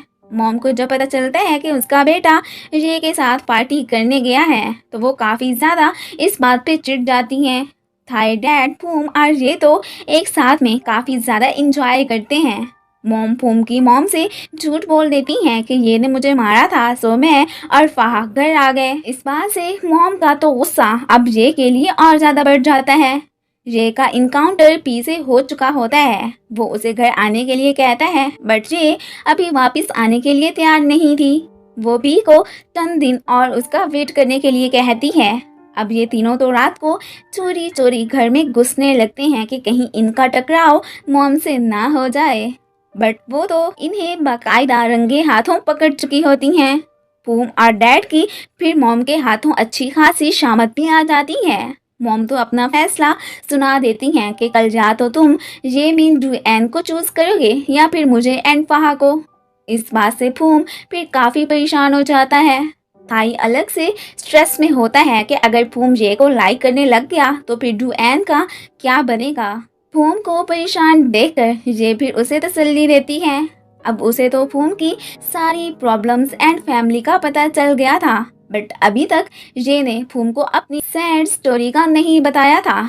यहाँ पर वो थोड़ी कंफ्यूज भी होती है कि क्या मुझे अपने बारे में फूम को बता देना चाहिए या नहीं। ने फूम को बहुत अच्छे से कंफर्ट किया था तो इसलिए वो फिर उसे थैंक्स कहता है। एंड साथ में आज तो फूम ये से अपनी फीलिंग्स भी कन्फेस करता है। ये खुद भी उसे लाइक करने लगी थी, तो इसलिए आज की रात वो फूम के नाम कर देती है। सैजी ग्रैंडमा की ही ग्रैंड डॉटर थी और इस बात का अभी तक ये को पता नहीं था एंड ना ही पी जानता था कि ग्रैंडमा के घर में ये रहती है। अब रात को ये एंड फूम के बीच जो कुछ हुआ था वो इस बात को लेकर काफ़ी परेशान होती है, क्योंकि डुएन उसकी बेस्ट फ्रेंड थी और ये उसके साथ कुछ बुरा करने का सोच भी नहीं सकती थी। इस बात से वो फिर काफ़ी ज़्यादा इमोशनल भी हो जाती है कि आखिर पता नहीं क्यों मेरे दिल में फूम के लिए फीलिंग्स क्यों डेवलप हो रही हैं। मैं अब डुएन का लव उससे छीन तो नहीं सकती। अब वो फूम से कहती है कि रात को हमारे दरमियान जो भी हुआ है उसे सीरियस मत लेना, जस्ट एक एक्सीडेंट समझ के भूल जाना। और वो तो अब ये को भूलने का सोच भी नहीं सकता था। सिया को अब फाह की फैमिली का सारा पता चल चुका होता है कि वो कैसे मनी की खातिर उसे चूना लगाते आए हैं। अब मजीद वो फूम के घर जाकर सारी डिटेल्स का पता कराने का सोचता है कि आखिर फाह का फूम से क्या रिश्ता है। अब मॉम के कहने पर फा एंड उसकी मॉम घर आ गई होती हैं। इनके पीछे सिया भी था और वो एक मिनट से चिकनी चुपड़ी बातें करके ये पता लगा ही लेता है कि फाहा बहुत जल्दी फूम से शादी करने वाली है। अब इस सब को जानने के बाद वो तो फाहा की फैमिली से रिवेंज लेने का डिसाइड करता है। फा एंड उसकी मॉम को पता चलता है कि ये तो वही लड़की है जिससे उनकी एक पार्लर में मुलाकात हो चुकी है। यहाँ पर ये उन्हें उनकी बनाई हुई वीडियो दिखाती हैं कि कैसे वो दौलत की खातिर एक पर्सन को बेवकूफ़ बना रही हैं एंड इन्हें अब सबके सामने एक्सपोज करने का सोचती है, बट साथ में एक शर्त भी रखती है, या तो इस घर से चली जाओ एंड फूम का पीछा छोड़ दो या फिर सबके सामने एक्सपोज होने के लिए तैयार हो जाओ। वो तो अब ये की शर्त एक्सेप्ट करके फिर वहाँ से चली जाती हैं। फूम इस बात से परेशान होता है कि पता नहीं ये मुझसे एंग्री क्यों है, इसलिए वो ग्रैंडमा से रिक्वेस्ट करता है कि प्लीज़ आप ये को समझाएं कि वो मुझसे अच्छे से बात करे। पता नहीं वो आखिर मुझ पे गुस्सा क्यों है। ग्रैंडमा फिर इस बारे में जाकर ये से बात करती हैं, तो अब ग्रैंडमा की खातिर वो फूम से फिर से पहले की तरह अच्छा बिहेवियर रखने का सोच लेती है। फा तो सैड होती है कि फूम उसके हाथों से दिन ब दिन निकलता जा रहा है।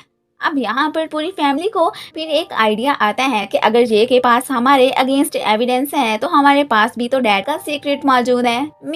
ये लोग तो फूम को कभी भी नहीं छोड़ने वाले थे। फूम को ब्लैकमेल करके इनका इरादा अब उसके क्लोज जाने का था। फूम ने डिसाइड कर लिया था कि वो अब डुएन को सब सच बता देगा कि अब उसकी लाइफ में ये आ चुकी है। थाई उसे ये सब करने से मना करता है एंड एक दफ़ा फिर से डुएन को लेकर सोचने के लिए कहता है। एक बार में कोइंसिडेंटली फूम की सिया से मुलाकात हो जाती है एंड यहाँ पर सिया को ये भी पता चल जाता है कि एक्चुअली में फूम फाहा को नहीं बल्कि किसी और लड़की को लाइक करते हैं। उनकी फैमिली तो बस ऐसे ही ज़बरदस्ती से चिमटी हुई है। आज तो फूम काफ़ी ज़्यादा ड्रंक था, थाई को ही उसे घर छोड़ना पड़ता है।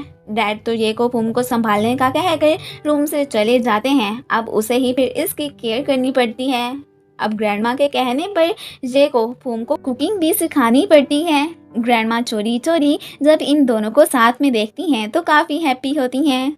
दूसरी तरफ सैजी एंड उसकी मॉम ने कल ही ग्रैंडमा से मिलने जाने का डिसाइड कर लिया था। एक्चुअली में उनका मकसद पी को उनसे मिलवाने का था एंड साथ में इनकी शादी पर बुलवाने का भी। सिया फाहा से मिलने आया होता है। वो जब मॉम डैड से कहता है कि मैं आज फाहा के लिए एक अपार्टमेंट बाय करने जा रहा हूँ, वो अब मेरे साथ आएगी तो तभी मैं उसकी पसंद का खरीदूंगा। मॉम तो ये सुनकर खुश हो जाती हैं एंड जब इस बारे में फा को बताती हैं वो तो फौरन से सिया के साथ जाने के लिए रेडी हो जाती है। पी तो स्टेप मॉम के खिलाफ एविडेंसेस इकट्ठे कर रहा होता है ताकि बहुत जल्दी वो डैड को इनकी चालाकियों का बता सके। ये ने आज अपनी आंट को कॉल की थी। स्टेप मॉम चोरी चोरी इनकी बातें सुन लेती हैं और जब उन्हें पता चलता है कि ये से बात कर रही हैं तो वो अब इनके फ़ोन में से उसका नंबर निकालने लगती हैं। दूसरी तरफ सिया तो फाहा को अपार्टमेंट दिखाने लेकर आ गया होता है, जो कि एक्चुअली में उसका एक प्लान था। वो यहाँ पर आकर उस पर गुस्सा भी करता है कि तुम लोगों ने मुझे स्टूपिड समझकर बहुत लूटा है एंड अब कहने के मुताबिक वो अपना रिवेंज फाहा से ज़बरदस्ती करके ही लेता है। मॉम ने ये का नंबर पैरसिन को दे दिया था ताकि अब उसकी लोकेशन का पता कराकर वो उसे इजीली ढूंढ ले। सिया तो फ़हा को एक मौका भी देता है कि अगर तुम एक गुड गर्ल बन जाओ तो मैं तुम्हें अपनाने के लिए तैयार हूँ। बट नहीं, फ़हा की तो अभी भी अक्कड़ ख़त्म नहीं हुई थी। वो तो अब घर आकर मॉम डैड को अपने साथ बीते इंसिडेंट का बता देती है। अब डैड गुस्से में सिया को कॉल करके बहुत बुरी बातें सुनाने लगते हैं। आगे से सिया भी पहले उन्हें अपने गिरीबान में झांकने के लिए कहता है। एक तो आज तक उसे ये लोग बेवकूफ बनाते आए थे, अगर वो इसके साथ ऐसा ना करते फिर सिया को क्या जरूरत पड़ी थी इनसे रिवेंज लेने की। खैर, इनकी फैमिली अभी भी बाज नहीं आने वाली थी। ये लोग अब पूम को ब्लैकमेल करके फ़हा के इससे शादी कराने का प्लान बनाने लगते हैं। जब मॉम उन्हें कॉल करती हैं तो ये आगे से अपना रोना धोना रो के फ़हा की जॉब की बात करती हैं। वो भी फिर फ़हा को अपने बेटे की असिस्टेंट बनाने का प्लान बना लेती हैं। डुएन तो थाईलैंड वापस आ चुकी होती है। सबसे पहले वो अपने आने का ये को कॉल करके बताती है। ये तो अब फूम से दूर रहने का फैसला कर लेती है क्योंकि जाहिर है अब उसका यहाँ से जाने का वक्त हो चुका था। नेक्स्ट डे ऑफिस में मॉम फ़हा की फैमिली समेत आई होती हैं। वो जब यहाँ पर फ़हा को फूम की असिस्टेंट हायर करती हैं तो इस बात से फूम काफ़ी सरप्राइज होता है। ऊपर से ये लोग फूम को प्लान के अकॉर्डिंग ब्लैकमेल भी करते हैं कि अगर तुमने फ़हा से शादी ना की तो फिर हम तुम्हारी मॉम को डैड की सीक्रेट का बता देंगे। घर पर पी एंड सैजी की फैमिली आ चुकी होती है। ये तो डुएन के बुलाने पर उससे मिलने गई थी, इसलिए यहाँ पर पी की उससे मुलाकात नहीं हो पाती। थाई को जब पता चलता है कि डुएन वापस आ चुकी है तो वो इस बारे में फूम को बताने का सोचता है। जिस रेस्टोरेंट पर ये एंड डुएन आई होती हैं वहाँ पर फ़हा ज़बरदस्ती फूम को अपने साथ लेकर आई थी। अब बस डुएन जब फूम को लड़की के साथ देखती है तो उसका दिल बुरा हो जाता है कि ये अभी तक सुधरा ही नहीं है और मैं देखो इसके लिए फिर यहाँ वापस चली आई। उसके साइड पे जाने के बाद ये फूम को बुरा भला कहने लगती है कि मैंने समझा था कि शायद तुम बदल गए हो, बट ये तो जस्ट मेरी गलत फहमी थी। वो उससे पूछता है कि तुम आखिर यहाँ पर क्या कर रही हो। अब वो तो फिर उसे बिना जवाब दिए वहाँ से चली जाती है। थाई डुएन को यहाँ देख चुका होता है, वो भी फिर उसके साथ ही वहाँ से जाने लगती है। अब फूम थाई को कॉल करके सब सच सच का बता देता है कि कैसे डुएन ने उसे फ़हा के साथ देखकर गलत समझ लिया है। चाहे जो भी था, डुएन तो फूम पे गुस्सा होती है एंड वो तो अब उसे माफ़ नहीं करने वाली थी। ग्रैंडमा ने ये को सैजी की शादी में जाने का कह दिया होता है। थाई ये से मिलने घर आया होता है एंड वो उसे बता देता है कि कैसे फ़हा की फैमिली फूम को ब्लैकमेल करके गलत काम करवाने पर तुली हुई है।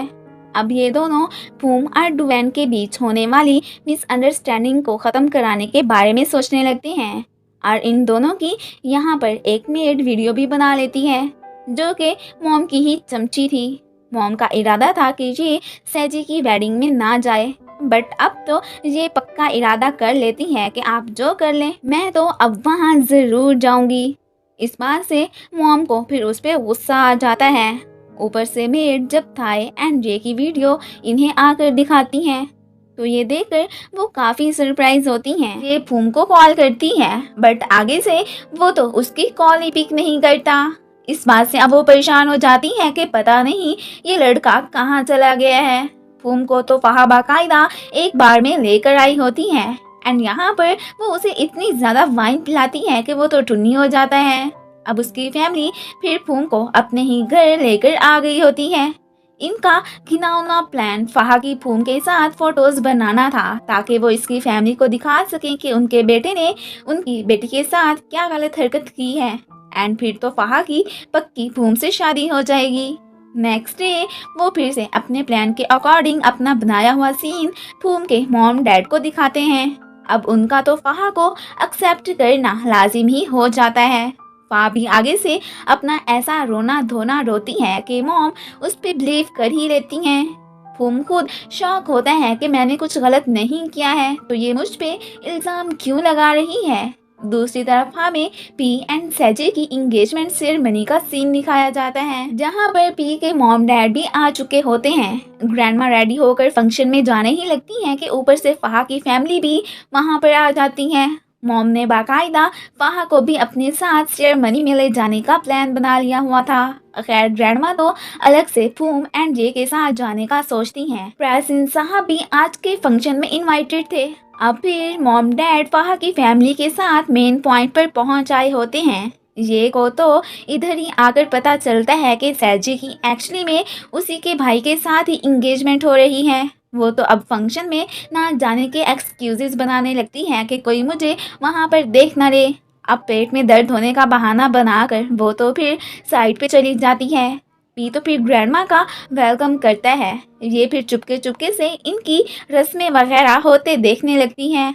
गलती से स्टेप मॉम की नज़र ये पे पड़ जाती है एंड वो उसे पकड़ने के लिए भागती हैं। ये तो फिर उन्हें स्विमिंग पूल में धक्का देकर वहाँ से भागने की करती है। पी ने तो फिर भी ये को देख लिया था। अब इससे पहले कि पैरासिन उसे देख पाता, पी ये को एक टेबल के नीचे छुपा देता है एंड पैरासिन को ये को ढूंढने के लिए रॉन्ग वे में लेकर जाने लगता है। पैरासिन का चमचा यहाँ पर ये को देख चुका होता है। अब ये तो फिर वहाँ से भागते हुए जब रास्ते में थाई को आता देखती है तो वो जल्दी से उसे खुद को घर पर ड्रॉप करने के लिए कहती है। सो इस तरह कम से कम आज तो वो पकड़ी जाने से बच गई थी। अब वो बाद में फूम को मैसेज कर देती है कि मेरी तबीयत ज़्यादा ख़राब हो गई थी तो मैं थाई के साथ घर जाने लगी हूँ। रास्ते में थाई ये से पूछ ही लेता है कि आखिर तुम किससे छुपती फिर रही हो। अब जाके वो थाई को अपनी सारी स्टोरी का बता देती है एंड ये भी कि उसने डुएन के खातिर ही फूम की रेंटेड वाइफ बनने का कदम उठाया था। दूसरी तरफ सभी परेशान होते हैं कि डुएन मिन जे अचानक कहाँ चली गई है। यहाँ पर पैरासिन फाहा को देखकर उससे फ्लर्ट करने की कोशिश करने लगता है, लेकिन यहाँ पर फाहा तो उसे कोई भाव ही नहीं देती। फूम ने सबको बता दिया था कि ये थाई के साथ घर गई है तो मॉम उसे ये के खिलाफ भड़काने लगती हैं कि कहीं उसका थाई के साथ कोई चक्कर तो नहीं चल रहा।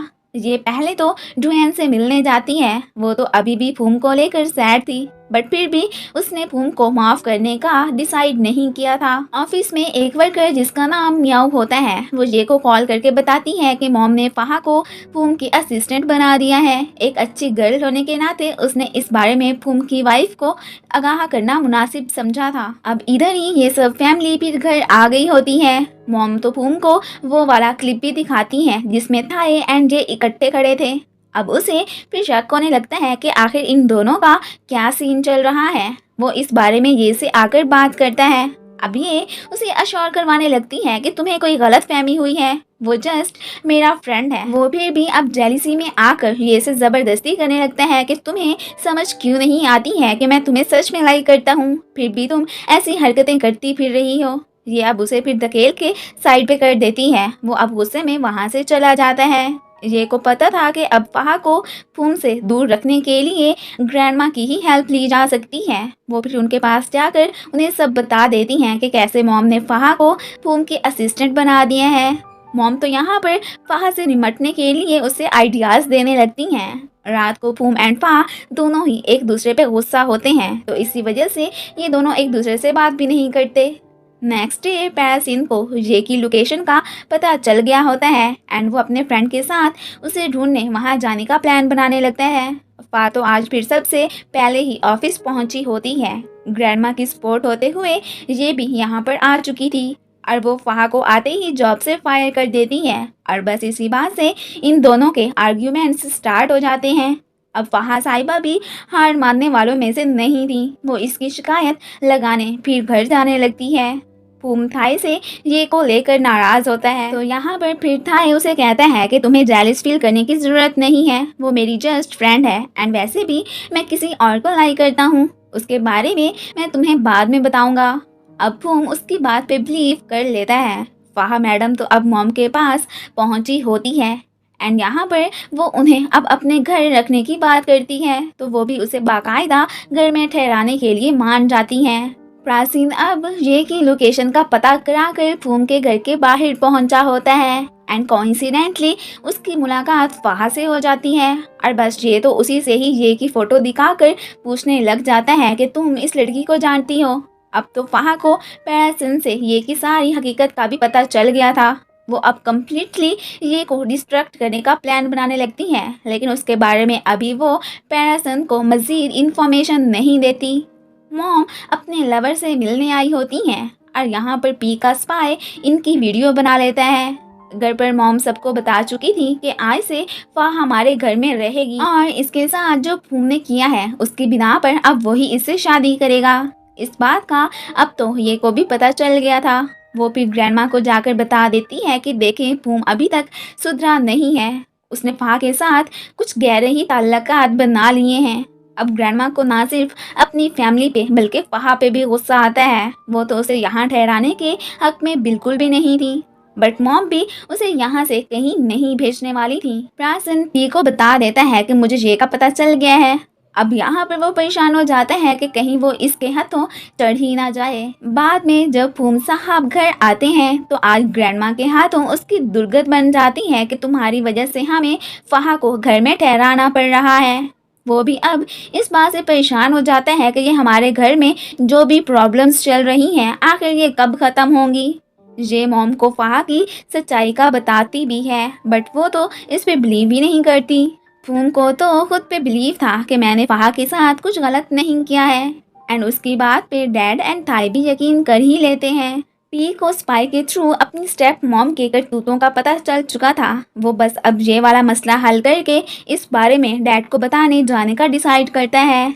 ये एंड फूम का बिहेवियर अब पहले की तरह हो गया था, बट फाइट करने से वो दोनों फिर भी बाज नहीं आते। सिया तो घर में अब फहा की फैमिली पर लौटाए हुए पैसे लेने वापस आ गया होता है। ये लोग अब बस उससे चंद दिन का टाइम मांगते हैं एंड फिर फहा को इस सब के बताने के लिए कॉल करते हैं। मॉम फहा को देखने ही उसके रूम में आई थी तो वो अब इनके दरमियान होने वाली बातें सुन लेती हैं। अब जाके उन्हें फिर यकीन आता है कि कैसे वो इन फैमिली के हाथों बेवकूफ़ बनती आई हैं। इनका मिशन सिर्फ इनसे पैसे बटोरने का है। अब अपने पीछे फहा मॉम को देखकर परेशान हो जाती है एंड फिर बाद में उन्हें सीढ़ियों से धक्का दे देती है। अब ये भी उसे ऐसा करते देख चुकी थी एंड वो यहाँ पर मॉम को देखने लगती है, तो इसी बात का फ़ायदा उठाकर ये तो फिर मासूम सी शक्ल बनाकर बाकी सबको बताती है कि ये ने मॉम को सीढ़ियों से नीचे गिरा दिया है। अब सब उनके पास पहुँचे होते हैं और वो फिर मॉम को लेकर हॉस्पिटल जाने लगते हैं। इनको अब उसके खिलाफ भड़काने के बाद वो तो जल्दी से अब फूम को कॉल करके बता देती है कि तुम्हारी मॉम की कंडीशन ये मीन एन की वजह से बहुत ज़्यादा ख़राब हो गई है एंड हम सब लोग उन्हें हॉस्पिटल लेकर आए हैं। ये सब सुनकर फूम तो काफ़ी ज़्यादा शॉक हो जाता है। मॉम डैड इस बात से परेशान होते हैं कि फहा अभी तक घर वापस क्यों नहीं आई है, कहीं उसके साथ कुछ हो ही ना गया हो। तो यहाँ पर डैड मॉम को टेंशन ना लेने के लिए कहते हैं कि अगर कोई प्रॉब्लम हुई होगी तो वो फिर हमें खुद ही कॉल कर लेगी। हॉस्पिटल में फूम फिर आ गया होता है और आते ही वो ये पे गुस्सा करने लगता है कि तुम्हारी वजह से मेरी मॉम हॉस्पिटल पहुंची हैं। ये उसे कहती है कि मैंने मॉम को कुछ नहीं कहा, ये सारा किया धरा फहा का है। ग्रैंडमा एंड थाई को भी ये पे ही बिलीव था कि ये ऐसा नहीं कर सकती। अब ये तो फिर इमोशनल होती हुई साइड पे चली जाती है। मेड्स खुद हैरान होती हैं कि थोड़ी देर पहले ये हमारे साथ ही वो इतनी जल्दी भला मैडम को क्या नुकसान पहुंचाती। उन्हें भी यकीन था कि ये सारा किया धरा ज़रूर फहा का ही होना है। ग्रैंडमा ये को तसल्ली देती हैं कि तुम्हें फूम की वजह से परेशान होने की ज़रूरत नहीं है, हमें तो तुम पे यकीन है, सो तुम उसको लेकर ज़्यादा मत सोचो।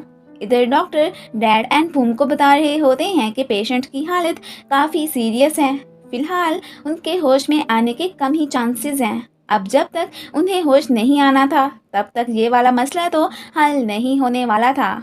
ये मॉम के लिए उनके पास रुकने का डिसाइड करती हैं, बट फूम उसे वहाँ से जाने के लिए कह देता है। तो ग्रैंडमा भी फिर गुस्से में खुद ही ये को लेकर जाने लगती हैं कि इसे इस पे आखिर बिलीव क्यों नहीं आ रहा है। अब खैर फिलहाल तो ये ने ग्रैंडमा से इजाज़त ले ली होती है कि मैं आज रात अपनी फ्रेंड के घर में स्टे करूँगी। सो फिर नेक्स्ट सीन में हम देखते हैं कि ये अब डुएन के घर आ गई होती है। डुएन यहाँ पर नोट करती है कि आज ये काफ़ी सैड है, बट वो उससे बहुत हिम्मत करने के बाद भी अपनी सैडनेस का रीज़न नहीं बता पाती। घर पर फहा के पेरेंट्स ने अब पक्का डिसाइड कर लिया था कि अब हम किसी को भी तंग नहीं करेंगे और ना ही मनी के पीछे भागेंगे। वो बस अपनी लाइफ को अमन और सुकून से गुजारने का सोचते हैं। घर आते ही फहा की तबीयत बहुत ज़्यादा ख़राब हो जाती है। एंड इसकी अलामात से मॉम डैड को पता चलता है कि ये तो प्रेग्नेंट है। बाकी प्रेगनेंसी टेस्ट करवाने से मज़ीद कंफर्म हो जाता है। अब तो फ़हा की हालत ही फिर ख़राब हो जाती है कि ये मेरे साथ क्या हो गया। इस तरह तो फूम मेरे हाथों से निकल जाएगा। दूसरी तरफ थाई वैसे ही फूम से नाराज़ होता है कि उसे ये पे शक करने की क्या ज़रूरत है। मॉम डैड फ़हा को अब फूम का पीछा छोड़ने के लिए कहते हैं, लेकिन नहीं, वो पीछे हटने वाली नहीं थी। यहाँ पर वो इन्हें बता देती है कि मैंने तो आज फूम की मॉम को भी स्टेयर से नीचे गिरा दिया है। इस बात से वो दोनों ही काफ़ी शॉक होते हैं और फिर जल्दी से वो फूम के घर जाने लगती हैं कि मुझे बस अब वही चाहिए। मॉम डैड तो उसके इस बिहेवियर से काफ़ी परेशान होते हैं। सिया की फिर से फूम एंड थाई से मुलाकात हो जाती है। थाई की नाराज़गी अब फूम से थोड़ी बहुत कम हो गई थी। इन्हें तो ये भी पता चलता है कि फ़हा मैडम इसकी गर्लफ्रेंड रह चुकी है।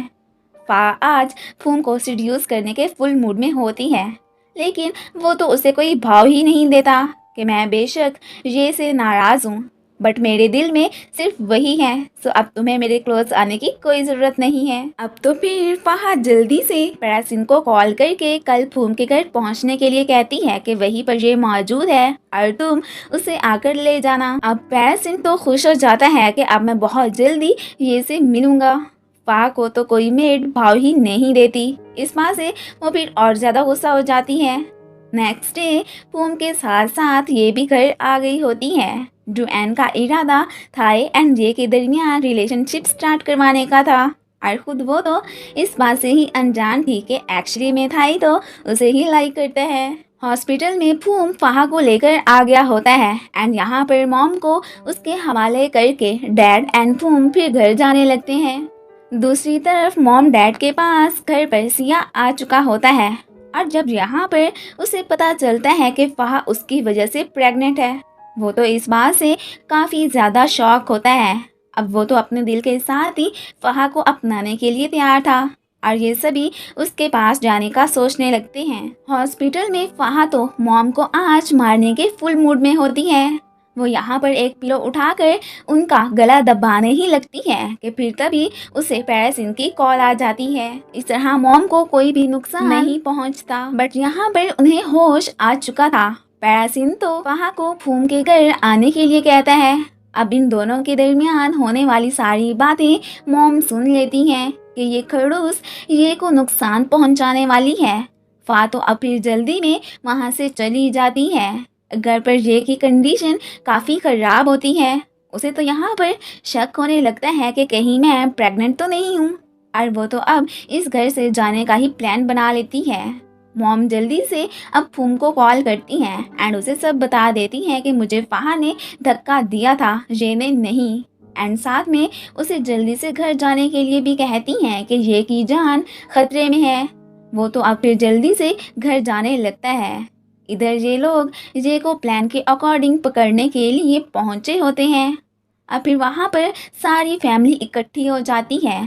फूम भी यहाँ आ चुका था और वो सबको कंफर्म कर देता है कि मॉम की जान लेने की कोशिश करने वाली फ़हा ही थी।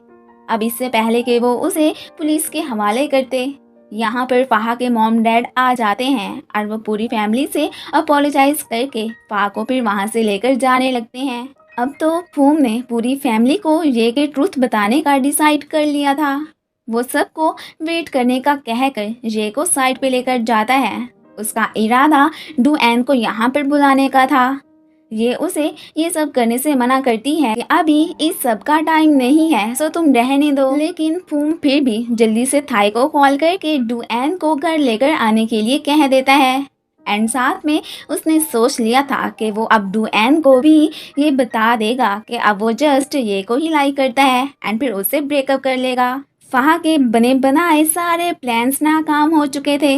वो इस बात से इतनी ज़्यादा अपसेट होती है कि अब तो वो अपनी लाइफ को ही डिस्ट्रक्ट करने का फुल प्लान बना लेती है। फ़हा सुसाइड करने ही वाली होती है कि ऊपर से सिया आकर उसे रोक लेता है। वो तो उसे अपने बच्चे समेत एक्सेप्ट करने के लिए तैयार था। अब फ़हा को एहसास हो चुका था कि उसने पास्ट में बहुत ही बुरे काम किए हैं। सो अब वो यहाँ पर सिया से भी अपोलोजाइज करती है एंड ये सभी लोग बैड थिंग्स को भुलाकर अब अपनी न्यू लाइफ स्टार्ट करने का डिसाइड कर लेते हैं। पैरासिन पी को कॉल करके बता देता है कि मुझे ये का पता चल गया है, वो फूम के घर ही है, सो तुम लोग भी अब वहाँ पर आ जाओ। अब फिर नेक्स्ट सीन में हम देखते हैं कि ये लोग ग्रैंडमा के घर पहुँच आए होते हैं एंड फिर थाई भी डुएन को लेकर घर ही आ गया था। तभी एक मेड आकर सबको बताती है कि ये मैडम तो घर छोड़कर चली गई हैं। सभी इस बात से काफी सरप्राइज होते हैं। फूम उसे रूम में एक दफा देखने जाता है एंड उसे वहाँ पर ये का छोड़ा हुआ लेटर मिलता है जिसमें उसने यही राइट किया था कि मैं तो डुएन के सामने नहीं आ सकती कि आखिर को वो मेरे बारे में क्या सोचेगी। मैंने उससे उसका लव छीन लिया, सो इस वजह से ही मैंने घर छोड़कर ही चले जाना बेहतर समझा है। अब फिर बाहर आकर वो सबको सब कुछ सच सच बता देता है कि कैसे उसने डुएन के यहाँ ना होते हुए जे को अपनी वाइफ बनने के लिए हायर किया था और अब तो वो घर छोड़कर चली गई है। वो डुएन से अपोलोजाइज भी करता है कि मैं अब सिर्फ ये से ही लव करता हूँ। ग्रैंडमा को तो एक और झटका इस बात का लगता है कि ये एक्चुअली में पी की ही यंगर सिस्टर है। डुएन तो काफ़ी इमोशनल होती है कि थाई एंड फूम ने मिलकर क्या प्लानिंग की थी और उसे इस बात की खबर भी नहीं होने दी। फूम उसके पास आकर एक दफ़ा फिर से उससे माफ़ी मांगता है। अब तो उसे भी पता चल गया था कि जे ने उसी की खातिर ही इन लोगों के साथ वर्क करने का डिसाइड किया था। वो तो ये से बिल्कुल भी नाराज़ नहीं थी। अब फूम एंड डुएन का ब्रेकअप हो चुका था, सो अब थाई डुएन से अपनी फीलिंग्स कन्फेस करने का डिसाइड कर लेता है एंड बस उसका मूड फ्रेश करने के लिए वो उसे फिर एक रेस्टोरेंट लेकर आता है और फिर बड़ी हिम्मत इकट्ठी करने के बाद वो यहाँ पर उससे अपना लव कन्फेस कर ही लेता है। डुएन तो फिलहाल उसे कोई रिस्पॉन्स नहीं देती। फूम परेशान होता है कि पता नहीं आखिर ये कहाँ चली गई है और फिर डस्टबिन में से उसे प्रेगनेंसी टेस्ट किट मिलती है और इससे उसे पता चल जाता है कि ये तो प्रेग्नेंट थी। उधर पी को पता था कि आखिर ये इस वक्त कहाँ जा सकती है एंड इस बारे में वो सेजी को भी बता देता है। डैड एंड ग्रैंडमा मॉम को लेने हॉस्पिटल आए होते हैं। अब तो फूम जब सबको आकर बताता है कि ये प्रेग्नेंट है, सभी इस बात से काफ़ी खुश होते हैं एंड वो लोग अब उसे ढूंढने के बारे में सोचने लगते हैं। फिर तभी सैजी फूम को कॉल करके बता देती है कि जे इस वक्त तुम्हें बीच पर ही मिलेगी और वाकई ने हम दूसरी तरफ जे को बीच पर ही बैठे देखते हैं जो कि इस वक्त फूम के साथ बिताए लम्हात को ही याद कर रही होती है। अब बाद में हमें दिखाया जाता है कि फूम उसे ढूंढता ढूंढता बीच पर आ जाता है। ये तो उसे यहाँ देखकर काफ़ी सरप्राइज होती है कि आखिर इसे कैसे पता चला कि मैं यहाँ पर हूँ। खैर फूम उसे यहाँ से ले जाने के लिए ही आया था, बट वो तो उसके साथ जाने के लिए बिल्कुल भी तैयार नहीं थी। डुएन ने तो अब बहुत सोचने के बाद थाई के साथ रिलेशनशिप में आने का डिसाइड कर ही लिया था। वो तो इस बात से काफ़ी खुश होता है। सैजी पी को बता देती है कि मैंने फूम को बता दिया है कि ये कहाँ है, सो वो उसे ढूंढ लेगा। अब तो पी ने फिलहाल डैड के पास जाकर उन्हें मॉम के करतूतों के बारे में बताने का डिसाइड कर लिया था। फूम ये की बहुत मिन्नतें करता है कि मेरे साथ वापस आ जाओ एंड ये भी कहता है कि मुझे पता चल गया है कि तुम प्रेग्नेंट हो। वो तो उसे अब डुएन के पास वापस लौटने के लिए कहती है कि मैं अपने बच्चे का खुद ख्याल रख लूँगी। वो नहीं चाहती थी कि डुएन उसकी वजह से बहुत ज़्यादा हर्ट हो। अब खैर ये दोनों ही इस बात से अनजान थे कि डुएन एंड थाई तो रिलेशन में आ चुके हैं। भी अब घर आ चुका था। वो अब डैड को एविडेंसेस के साथ मॉम की सारी असलियत का बता देता है। तो वो इस बात से काफ़ी शॉक होते हैं कि वो आखिर उन्हें कैसे धोखा दे सकती हैं। वो उसे अब पुलिस के हवाले करने का सोचते हैं। मॉम जो पीछे खड़ी उनकी चोरी चोरी बातें सुन रही थी, वो तो फिर वहाँ से जाने की करती हैं। डैड को वैसे ही हार्ट अटैक आ जाता है। फूम सबको जब आकर बताता है कि जे ने ना आने का फैसला किया है, तो सभी लोग उसे वापस लाने के लिए तरकीबें सोचने लगते हैं। पैरासिन को जब सैजी के थ्रू पता चलता है कि पी के डैड की कंडीशन काफ़ी ख़राब है, तो वो अब इनकी फैमिली के साथ उन्हें देखने जाने का सोचता है।